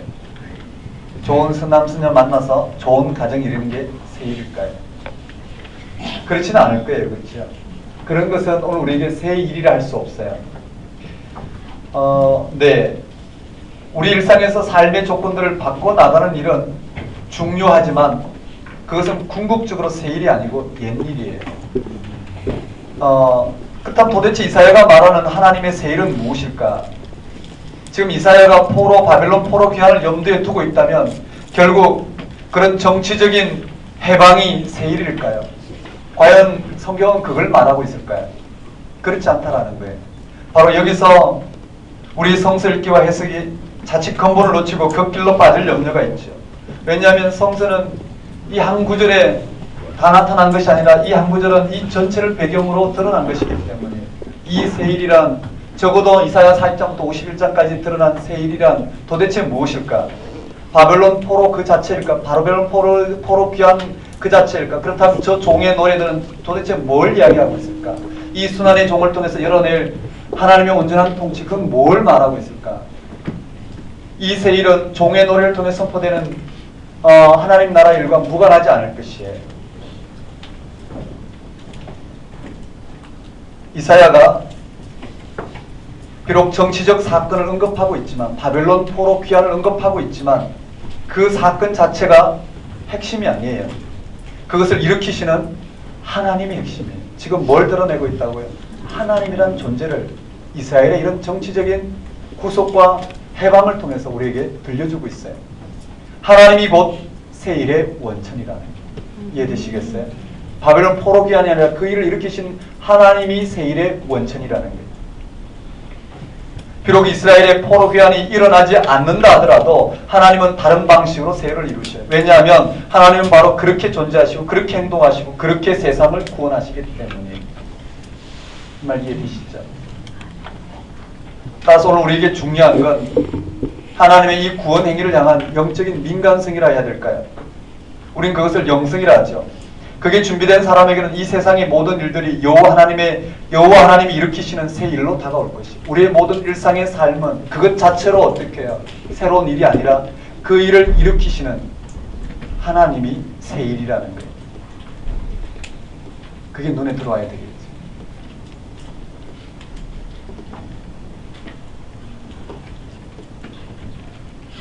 네. 그래요. 오늘 하나님이 새 일의 원천인 것을 우리는 예수 그리스도 사건을 통해서 우리는 경험한 사람들이에요.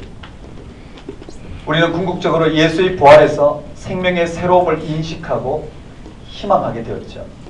이런 사람이야말로 이사야가 오늘 본문 마지막 구절에 말하듯이 진정한 의미에서 하나님을 찬송하게 되겠죠. 마지막에 21절에 이 백성이 내가 나를 위하여 지었나니 나를 찬송하게 하나이다. 하나님만을 세일의 원천으로 삼았을 때 우리는 하나님을 진정으로 우리의 모든 삶을 통해서 찬송하게 되겠죠. 내가 이 땅에 내가 원하는 그런 방식의 구원이 일어나든, 내가 도무지 이해할 수 없는 그런 방식의 재앙이 일어나든, 어떠한 이 땅의 삶의 형편에 처했든, 세일의 원천이신 하나님이 예수를 통해 주신 생명의 능력에 붙들렸을 때는 모든 이 땅의 삶이 뭐라고요? 새로운 일을 바라보게 하는 궁극적인 사건이라는, 우리 어떠한 삶을 통해서도 어떻게 해요? 내 생명이 예수를 통해서 어떻게 새로워졌는지를 바라보며 찬송할 수 있게 되는 이러한 동력을 얻게 되겠죠. 맞죠?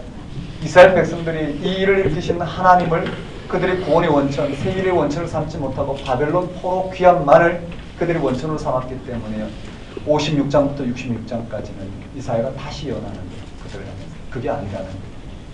자꾸 이 현실의 영적인 내 실제가 매몰되는 이스라엘 백성을 향하여 이사야는 아주 간곡하게 외쳐요.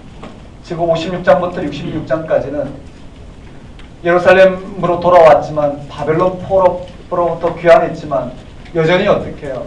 하나님을 세일의 원천으로 삼지 못하고 그들이 이 땅에서의 삶을 구원으로 생각하고 그런 일들에 매몰된 이 이스라엘 백성들을 향하여, 그래서 수많은 현실적인 문제가 발생하는 이 백성들을 향하여 하나님이 다시 한번 어떻게 해요? 이스라엘 백성들의 구원이요 영광이라는 것. 그로 인해서 하나님을 신앙하는 이 한 가지 일에 이스라엘 백성들이 몰두하도록 불러주고 있는 것이 56장에서 이렇게 내용입니다. 이런 시각이 좀 들어와야 될 텐데요.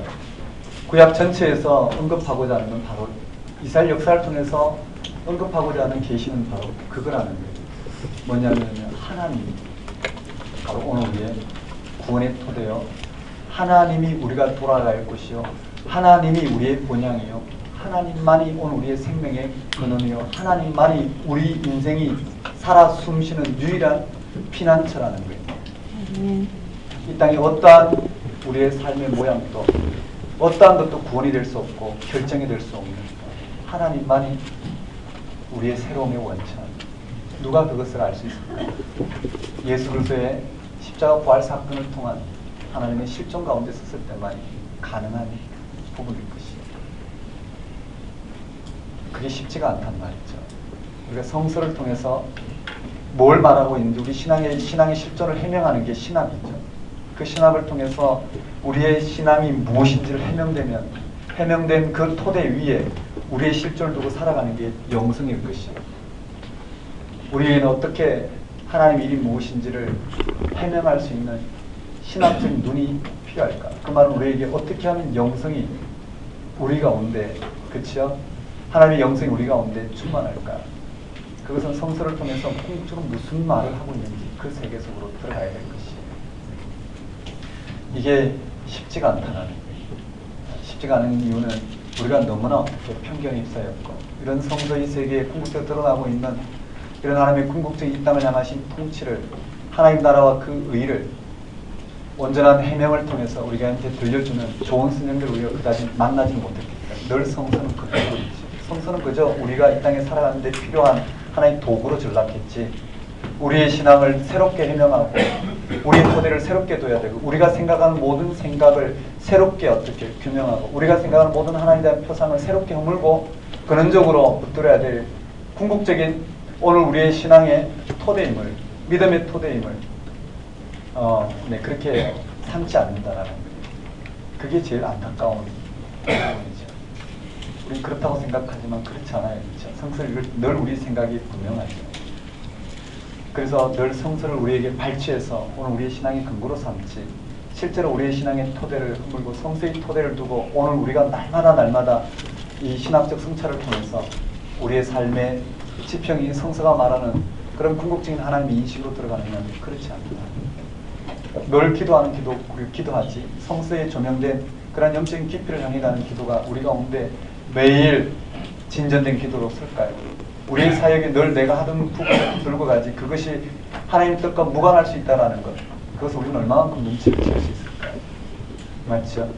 우리는 늘 하나님이 나를 이렇게 인도하신다 하지만 그게 하나님의 인도하심과 늘 무관하게 서 있을 수 있다는 이런 부분들을 우리는 어떻게 경험하게 될까요? 죽었다 살아나고 또는 미래 일을 예측하고 수많은 것들을 말하지만 그것과 하나님 경험과 무슨 상관이 있을까요?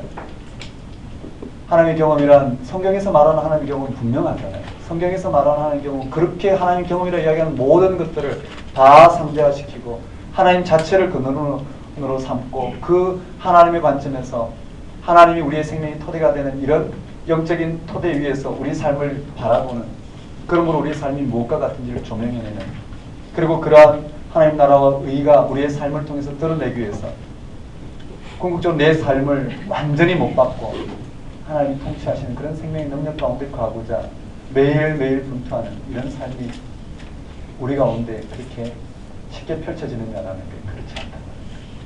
한마디로 말하면 성서의 세계에 들어가는 것이 너무 어렵다라는 거예요. 왜냐하면 우리 속에는 너무나 많은 다양한 신앙의 표상들로 가득 차 있기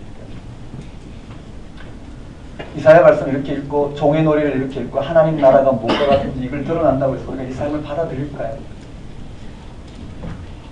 그렇지 않단 말이에요. 좀 좋은 말씀 정도로 알지 내 신앙의 근본을 바꾸지는 않아요. 여전히 나는 하던 기도 계속하고 여전히 말씀 앞에서 내 자아는 여전히 그런 방식으로 쓸 것이고 여전히 하나님 일이라고 생각하는 일을 그런 방식으로 우리는 받아들이고 살아갈 것이다. 참 어렵죠. 그래서 우리는 그 세계를 온전히 들여다본 좋은 선생이 필요한데 그게 이 성서에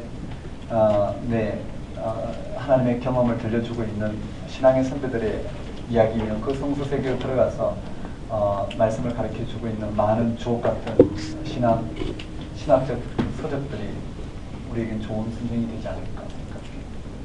자, 여기까지요. 40장부터 55장까지요. 시간이 얼마 안 남았어요. 56장부터 66장까지 다시 한번 설명해 볼게요. 자, 56장부터 66장까지 무슨 내용일까?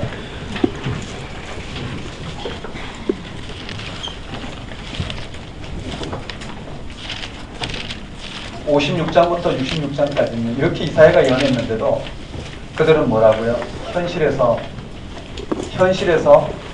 현실의 삶이 회복되는 정도를 하나님의 영광이요 구원이라 생각했단 말이에요. 즉 56장부터 즉 40장부터 55장 안에 약속된 구원이, 즉 이 안에 약속된 구원, 즉 구원이 뭘까요? 비상적으로 보면 바벨론 포로부터 이스라엘 백성도 온전히 회복되는 것이에요. 그렇지만 우리가 좀 더 심층적으로 읽어보면 바벨론 포로의 귀환 자체를 말하는 게 아니라 바벨론 포로의 귀환을 주도하는 하나님이 누구신지를 드러내고 이스라엘 백성들이 그 하나님을 온전히 신앙하는 것이 이스라엘 백성들의 구원이에요. 맞죠? 그것이 구원이에요. 이 땅에 더 이상 어떻게 해요? 지금까지 이스라엘 백성들을 향해서 드러내시고자 하는 하나님의 궁극적인 의도가 약속의 땅을 통해서 현실 정치를 통해서 하나님 나라 하나님 통치를 이끌어내려고 했던 그 모든 표상들은 이제 전혀 다른 방향으로 선회를 했어요. 종의 노래를 통해서 하나님께서 이런 다윗과 같은 현실 정치를 통해서 하나님 나라를 열어내는 그런 하나님 구원 통치가 아닌 전혀 다른 하나님의 통치를 열어내고 있어요. 근데 이스라엘 백성들은 그런 하나님 통치를 바라보지 못하고 55장, 56장부터 60장까지는 바벨론 포로 귀환을 통해서 이스라엘 백성들 예루살렘이 새로운 옛 영광, 예루살렘 성전이 세워지고 하나님 통치가 온전히 임하는 하나님의 영광이 그들이 원하는 방식으로 온전해지는 이런 방식의 구원을 생각했어요. 약속된 구원이 그들이 생각하는 그런 구원이 실현되지 않는 이유가 도대체 무엇이냐라는 거예요. 그래서 56장부터는 다시 말씀드리면 60장부터 62장까지 볼까요? 60장부터 62장까지 보면 좀 더 분명해질 것 같아요. 60장, 61장, 62장.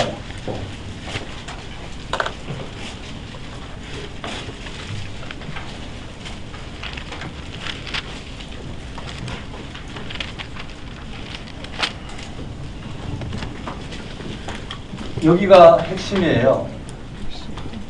이 60장, 61장, 62장이 핵심인데요. 이미 어떻게 해요? 하나님의 구원의 빛이 이스라엘 백성들 가운데 임하였다라는 거예요. 이 60장, 61장, 62장 이 앞에는 뭐가 있느냐면은 66장에 보면 66장에 보면 이방인과 보자도 안식일을 지키라 그랬어요. 간단하게 보면 한번 따라볼까? 이방인과 보자도 안식일을 지켜라. 맞아, 여기도 이방인과 보자도 안식일을 지켜라 그랬어요. 그 말은 안식일을 지키지 않았단 말이겠죠. 왜 그랬을까요? 우리가 하나님 말씀대로 예루살렘 성전을 재건하고 성벽을 재건했지만 여전히 어떻게 해요? 아무리 희망이 없더라는 거예요. 그래서 그들은 이런 것을 지켜봤자 뭐 하느냐라는 부분으로 어떻게 해요? 이 율법, 다음에 좀 더 깊이 보기로 하고요. 여기 안식일을 지키라 권면하고 있어요. 그 다음에 57장에 보면 57장에 보면 50장 14절에 그가 말하기를 도두고 길을 수축하여 내 백성의 길에서 그치는 것을 제하여 버리라. 그들이 57장에 보면 점점점 어떻게 해요? 현실적으로 돌아가고 있어요. 여호와 하나님을 섬기기보다는 여호와 하나님을 신뢰하고 섬기기보다는 여호와 하나님을 구원의 토대로 삼기보다는 현실적인 이런 정치와 현실적인 이스라엘 백성의 영광 이런 것을 추구하다 보니까 의인들이 타락하고 점점 어떻게 죄악된 길로 가는 거예요. 죄악된 길로 가는 그들에게 1절에 보면 이렇게 되어 있어요. 57장 1절에 의인이 죽을지라도 마음에 두는 자가 없고 진실한 이들이 거두어 감을 당할지라도 깨닫는 자가 없도다. 의인들은 악한 자들 앞에서 불리어 가도다. 2절에 그들은 평안에 들어간다니 바른 길로 가는 자들은 그의 침상에서 편히 쉬리라. 13절에 네가 부르짖을 때에 네가 모은 우상들에게 너를 구원하게 하라. 이렇게 돼 있어요. 여기에 그런 일이 일어나지 않자 점점 우상숭배로 가는 거예요. 한번 따라볼까요? 우상숭배. 이 우상숭배를 하지 말라는 권면과 다음에 다시 한번 다룰 거예요. 뭐가 이슈가 됐느냐면은 안식을 지키지 아니하고 다시 또 우상숭배를 끌어들이고 있고요. 58장에 가면 그들이 거짓 금식이 드러나요. 한번 따라볼까요? 거짓 금식. 그들이요 여러 가지 참된 금식을 하지 않고 거짓 금식으로 가고요. 거짓 금식과 참된 것이 금식의 문제예요. 그 다음에 여기에 안식일 성수가 나와요. 한번 따라볼까요? 안식일. 이들이 안식일을 그 간단히 보면 이 본문의 핵심이 나와 있어요. 13절에 보면 만일 안식일에 네 발을 금하여 내 성일에 오락을 행하지 아니하고 오락을 행했다는 말이에요. 안식을 지키러 즐거운 날이라 여호와의 성일을 존귀한 날이라 하여 이를 존귀하게 여기고 내 길로 행하지 아니하면 내 오락을 구하지 아니하며 네가 여호와 안에서 즐거움을 얻을 것이라. 내가 너를 땅의 높은 곳에 올리고 이와 같이 언급되어 있어요. 여전히 그들은요 이 안식일을 지켜야 될 안식일을 지키는 것이 무슨 의미인지 그 의미를 잃어버리고 오히려 어떻게 해요? 이 안식일에 이 땅에서 자신들이 추구해야 될 그런 삶을 추구한 삶의 흔적들이 나와 있어요. 그 다음에 59절에 보면 여호와의 손이 짧아 구원하지 못하심도 아니요 귀가 둔하여. 한번 따르니까 여호와의 손이 짧아 귀가 둔하여. 맞아요. 손이 짧아 구원하지 못함도 아니요. 그 말은 뭘까요? 여호와의 손이 짧아 너희들을 바벨론 포로 퇴박시켜서 너희들이 원하는 구원을 못 여는 것도 아니고 귀가 어두워 너희들이 구하는 것을 듣지 않음도 아니라는 거예요. 하나님의 의도는 전혀 다른 데 있다라는 거예요. 한번 따라볼까요? 안식일을 지켜라. 우상을 멀리하라. 거짓 금식, 참된 금식. 안식일 성수. 손이 짧아. 귀가 어두워. 그러는 것도 아니라는 거예요. 그 의도를 여기다 언급하고 있어요. 이러한 분위기 속에 60장, 61장, 62장이 무슨 말을 하고 있느냐면 특히 60장에 보면 이미 그들이 원하는 구원과 관계없이 하나님의 구원이 이스라엘 백성에 필요한 구원이 이미 임하였다라는 거예요. 이스라엘에게 바벨론 포로로부터 온전히 돌이키신 그 여호와 하나님의 구원이 이스라엘 백성들에게 이미 임하였다라는 거예요. 60장 1절에 보면 일어나 빛을 발하라. 이미 빛이 임하였다라는 거예요. 그들에게 새로운 빛이 필요한 것이 아니라 이미 어떻게 해요? 이스라엘 백성들에게 빛이 임하였다라는 거예요. 한번 따라해볼까요? 일어나 빛을 발하라. 보셔요. 이는 내 빛이 이르렀고 이미 그들이 원하는 그러한 구원의 빛 영광이 이미 임하였다라는 거예요. 여호와 영광이 네 위에 임하였느니라. 이미 임하였대요. 보라 어둠의 땅을 덮을 것이며 캄캄함이 만민을 가리려니와 오직 여호와께서 내 위에 임하실 것이며 그의 영광이 네 위에 나타나리니 나라들은 네 빛으로 왕들은 비치는 네 광명으로 나오리라. 이미 어떻게 영광이 임하였다라는 거예요. 한번 따라해볼까요? 일어나 빛을 발하라. 빛을 발하라. 맞아요. 이미 이스라엘 백성들이 해야 될 것은 그들이 원하는 구원을 구하는 것이 아니라 이미 그들에게 임한 하나님의 구원, 즉 그 영광의 빛을 발하는 거예요. 즉 예루살렘 성전을 통해서 성벽 재건을 통해서 다윗과 솔로몬 같은 그런 강력한 현실 통치를 통한 이스라엘의 회복은 어떻게 해요? 하나님께 열어내실 또 다른 결과예요. 그게 아니라 지금 임한 이스라엘 백성들이 해야 될 것은 그런 일들을 지금 추구하는 것이 아니라 뭐라고요? 하나님이 이스라엘 백성들을 인도하심으로 말미암아 당신을 계시하시고 하나님 백성으로서 지금 임한 그 여호와 하나님을 온전히 섬기며 하나님 이스라엘 백성들을 향해서 궁극적인 그 하나님의 통치를 열어내신 역사의 주권자가 이스라엘 백성을 통해서 궁극적인 통치를 열어내신 그 하나님 한 분을 어떻게 해요? 온전히 받아들이고 섬기는 것. 비록 현실에서 그들이 원하는 영광이 드러나지 않았지만 여호와 하나님으로 말미암아 온전히 어떻게 해요?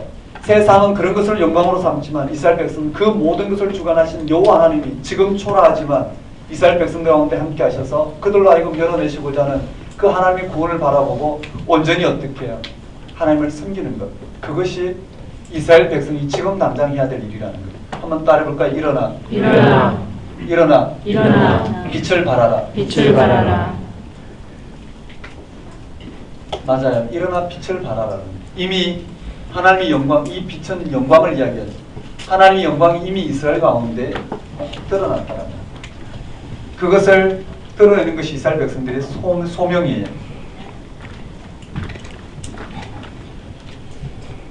다른 말로 말하면 하나님이 예루살렘을 통해서 예루살렘 재건을 통해서 온전히 일으키실 그 일은 전적으로 하나님께 달려있다라는 거예요.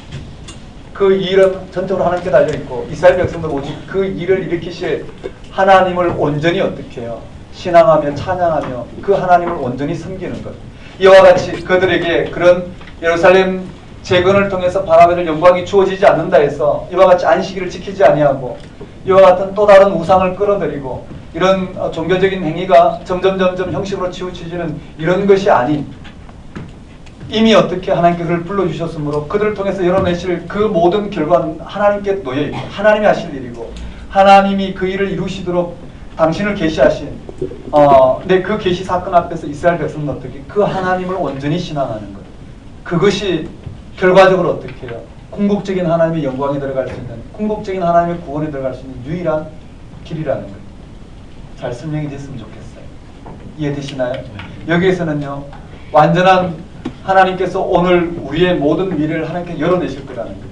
즉 이스라엘 백성이 원하는 그것이 구원이라 생각하는 그런 일조차도 하나님께서 열어내실 거라는 거예요. 그 일을 열어내실 하나님이 지금 우리 가운데 임하였으니 그것이 우리의 구원이라는 거예요. 우리는 그 하나님을 어떻게 해요? 노래하며 그 하나님이 누구신지 우리 삶을 통해서 그 모든 일을 이루실 하나님이 우리를 만나주시고 우리로 하여금 하나님 백성 삼으셨으니 하나님 원하시는 그러한 신앙의 토대를 하나님을 토대로 삼아 내어드리는 것. 그것이 그 미래를 열어낼 수 있는 유일한 길이라는 거예요. 한번 따라해볼까요? 일어나 빛을 발하라. 62장에 볼까요? 62장에 보면 뭐라고 되어 있느냐면요.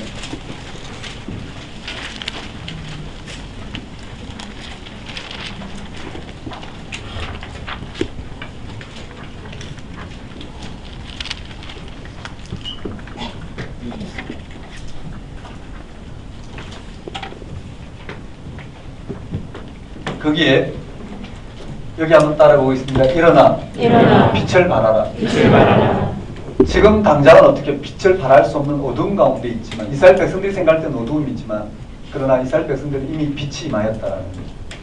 그 빛을 발하는 것만이 이스라엘의 미래를 열어낼 것이라는 거죠. 이 사건이 첫 번째라면요. 62장 중반부에 보면 여기 뭐라고 되어 있느냐면 한번 따라해볼까요? 너희는 6절에 이렇게 되어 있어요. 오직 너희는 여호와의 제사장이라. 한번 따라해볼까요? 여호와의 제사장. 여기에 여호와의 제사장으로서 열방을 여호와 하나님과 열방을 뭐라고요? 여호와 하나님과 중보하는 제사장이라는 거예요. 한번 따라해볼까요? 여호와의 제사장. 여호와의 제사장. 똑같은 표현이에요. 일어나 빛을 발하라. 이게 첫 번째는, 두 번째는 여호와의 제사장이라는 거예요. 지금 당장 이스라엘 회복과 그들이 원하는 구원 그 자체가 아닌 그 일은 이미 하나님에 의해서 어떻게 일어날 것이라는 거예요. 지금 당장 뭘 해야 되냐면 그 하나님이 그 모든 그들이 원하는 그러한 구원을 일으키실 그 하나님이 이스라엘 백성들에게 어떻게 역사하셨고 이 역사의 주권자가 누구이신지를 온전히 드러내는 것이 이스라엘 백성의 지금 해야 될 일이라는 거예요. 한번 따라볼까? 일어나 빛을 발하라. 일어나 빛을 발하라. 여호와의 제사장. 여호와의 제사장. 그들은 여호와의 제사장으로서 역할을 감당하라는 거예요. 여호와의 제사장이라 일컬음을 받을 것이라 사람들이 너희를 우리 하나님의 봉사자라 할 것이며 너희가 이방 나라들의 재물을 먹으며 그들의 영광을 얻어 자랑할 것이니라. 이스라엘 백성들을 하나님께 여호와의 제사장으로 세움을 받았다라는 거예요. 자, 그 다음에요. 간단하게 보면 그 다음에 세 번째는요. 62장 1절에 이렇게 되어 있어요. 나는 시온의 의가 빛같이 예루살렘의 구원이 햇불같이 나타나도록 시온을 위하여 잠잠하지 아니하며 예루살렘을 위하여 쉬지 아니할 것인즉 이방 나라들이 내 공의를 묻 왕이 다 영광을 볼 것이요 너는 여호와의 입으로 정하실 새 이름으로 일컬음이 될 것이라. 새 이름이라는 거예요. 자, 너는 또 여호와의 손의 아름다움과 내 하나님의 손의 왕관이 될 것이라. 다시는 너를 버림받은 자라 부르지 아니하며 다시는 네 땅을 황무지라 부르지 아니하며 오직 너를 헵시와 네 땅을 뷸라라 하리니 이는 하나님께서 너를 기뻐하실 것이며 네 땅이 결혼한 것처럼 될 것이니라. 나의 기쁨이 그에게 있다. 그게 뭘까요? 뭐에 대한 부연 설명이죠? 헵시와가 무슨 뜻인가요? 나의 기쁨이 네, 나의 기쁨이 그에게 있다. 뷸라는요? 결혼한 여자. 네. 결혼한 여자인가요? 네. 네, 그렇게 돼 있어요. 한번 따라볼까요? 헵시바, 헵시바, 뷸라. 그렇게 돼 있어요. 이 백성들이 지금 해야 될 역할은 세 번째는요. 한번 거기 보시면 한번 따라해 볼까요? 새 이름. 새 이름. 새 이름으로 일컬음을 받는데 뭐라고요?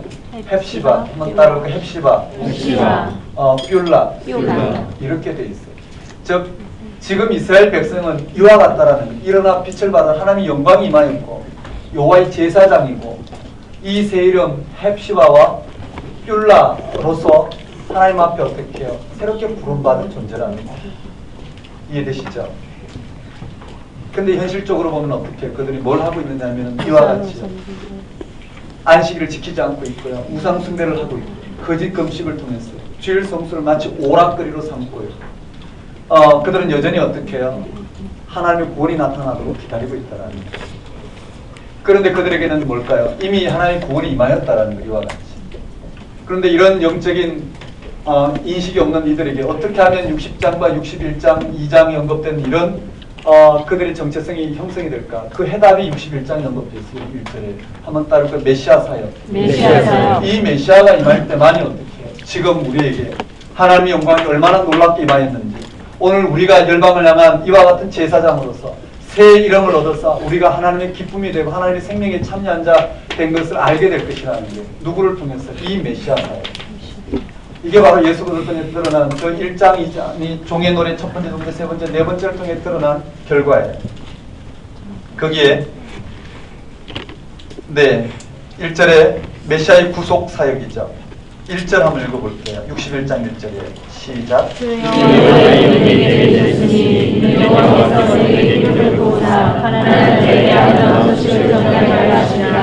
나라를 위하여 마음이 상한 자를 고치시며 고르는 자의 자유를 갇힌 자에게 복음을 선포하며 여호와의 은혜와 우리 하나님의 복이라는 선포하여 모든 세상을 구하되 주께서 사는 자에게 기회가 주어 죄를 내시려 주시며 이분의 이름으로 그리스도를 대신하며 찬송의 복음을 대신하시고 그들에게 의하고 여호와의 주신 그 영광을 나타내는 자라 그를 감격하게 하시니라. 거기까지만 한번 따라해볼까요? 메시아의 구속 사역. 이게 메시아께서 이와 같이 구속 사역을 할 때 비로소 어떻게 해요? 이스라엘이 영적으로 눈을 뜨고 이와 같은 하나님의 구원이 어떻게 이들 가운데 임하였는지를 알게 될 것이다. 되셨나요? 이게 실제로 우리 가운데 임하는 예언이에요. 예수 그리스도의 이 메시아적 사역으로 말미암아 우리는 뭘까요? 우리에게 뭐가 임하였다고? 하나님의 영광이 임하였어요. 요한복음 17장 20절 이하인가요? 요한복음 17장 20절 이하에 보면 내게 주신 영광을, 그렇죠? 내게 주신 영광으로 말미암아 하나님이 예수 그리스도에게 허락하신 영광으로 말미암아 나와 아버지가 하나가 되었고 너희가 나와 하나가 되었다. 그 말이 뭘까요? 예수 그리스도의 부활 사건을 통해서 생명의 원천이신 내 하나님과 예수님은 하나가 되셨고 그 생명의 능력 안에서 오늘 우리는 예수 그리스도 하나님과 하나 되는 일이 일어났죠. 그런 일이 일어났어. 오늘 우리는 여호와의 제사장으로서, 맞죠? 이방이, 그렇죠? 이 땅 가운데 임하신 하나님의 영광이 얼마나 놀라운지를 드러내므로 말미암아 열방이 하나님께 돌아오게 하는 이런 제사장으로서의 부르심 우리 가운데 있어요. 마찬가지로 우리는 새 이름을 받았어요. 오늘 우리는 우리의 삶 자체가 생명을 누리는 하나님의 기쁨이 되는 이런 과정이 있죠. 이렇게 펼쳐졌어요. 다시 말씀드리면 56장부터 66장까지는 이스라엘 백성들이 이 40장부터 55장까지 선포된 하나님의 초청을, 그렇죠? 자신의 길과 자신의 생각에 맞췄을 때 하나님 길과 하나님의 생각을 받아들이지 못했어요. 그들은 여전히 어떻게 해요? 바벨론 포로로 돌아왔지만 회복되지 않은 이스라엘 그 공동체에 낭망하여 이와 같이 안식을 지키기를 또 우상 숭배, 또 종교적인 금식, 이러한 부분들 회복되지 않는 이런 이스라엘 백성들 공동체 가운데 그들은 실족하에 넘어지는 가운데 다시 한번 이사야는 이 예언을 주는 거예요. 일어나 빛을 발하라는 거예요. 하나님께서 우리를 어떻게 세우셨는지를 보게 하시고 영적인 눈을 열게 함으로 그들이 이와 같은 구체적인 역사적 현실 가운데 뭘 어떻게 해야 될지, 어떻게 하는 것이 하나님 백성으로 살아가는 길인지를 들려주고 있다고 보면 그쪽 여기까지만 다루겠습니다. 나머지 뒤에는 살펴보시고요. 한번 따라해볼까요? 새하늘 샜다. 이게 이사야가 가 있는 시선이 바로 여기에요. 여기에 새하늘 새 땅이 나오는데 이사야가 이미 가 있는 곳은 바로 이 새하늘 새 땅이에요. 그럼 이 모든 예언은 어디에 있어요? 이미 이사야의 눈에는요, 소명 받을 때부터 무엇이 주어졌느냐 하면은 천지를 창조하신 창조주 하나님, 그가 바로 역사의 주권자요 구원자시라는 것. 하나님에 의해서 이 역사는 새로워질 것이라는 것. 그런 하나님의 전적인 주도권 안에 마지막 때가 되면, 종말의 때가 되면, 그렇죠? 하나님이 이 우주 만물을 새롭게 하실 것이라는 것. 그 새하늘과 새 땅, 전혀 하나님에 의해서 이 땅 가운데 이르는 새하늘 새 땅을 이미 바라보고요. 그 하나님의 통치 관점, 그 창조자 하나님이 역사의 주권자여 구원자이신 실질적인 하나님의 통치의 관점에서 이스라엘 역사를 조명하고 있어요. 그들이 바벨론 포로로부터 회복되어 예루살렘을 재건하는 자체가 아니라 그 모든, 맞죠? 이 역사의 토대가 되는 이 역사를 온전히 운행하시는 그 하나님이 누구십니까? 그 하나님 관점에서 이스라엘 백성들을 바라보는, 이스라엘 백성이 돌아와야 될 곳은 그들이 이 땅에서 원하는 그런 삶의 결과가 아닌 하나님 자체라는 거예요. 이 창조자 하나님, 그리고 이 역사를 어떻게 완성하실 것인지 드러낸 계시하신 그 하나님만이, 그 하나님을 인식하고 받아들이고 신앙하는 것만이 이스라엘의 미래라는 것이 이사야의 눈에 분명히 들어오게 되죠. 이사야의 예언이 좀 거칠게 지나갔어요.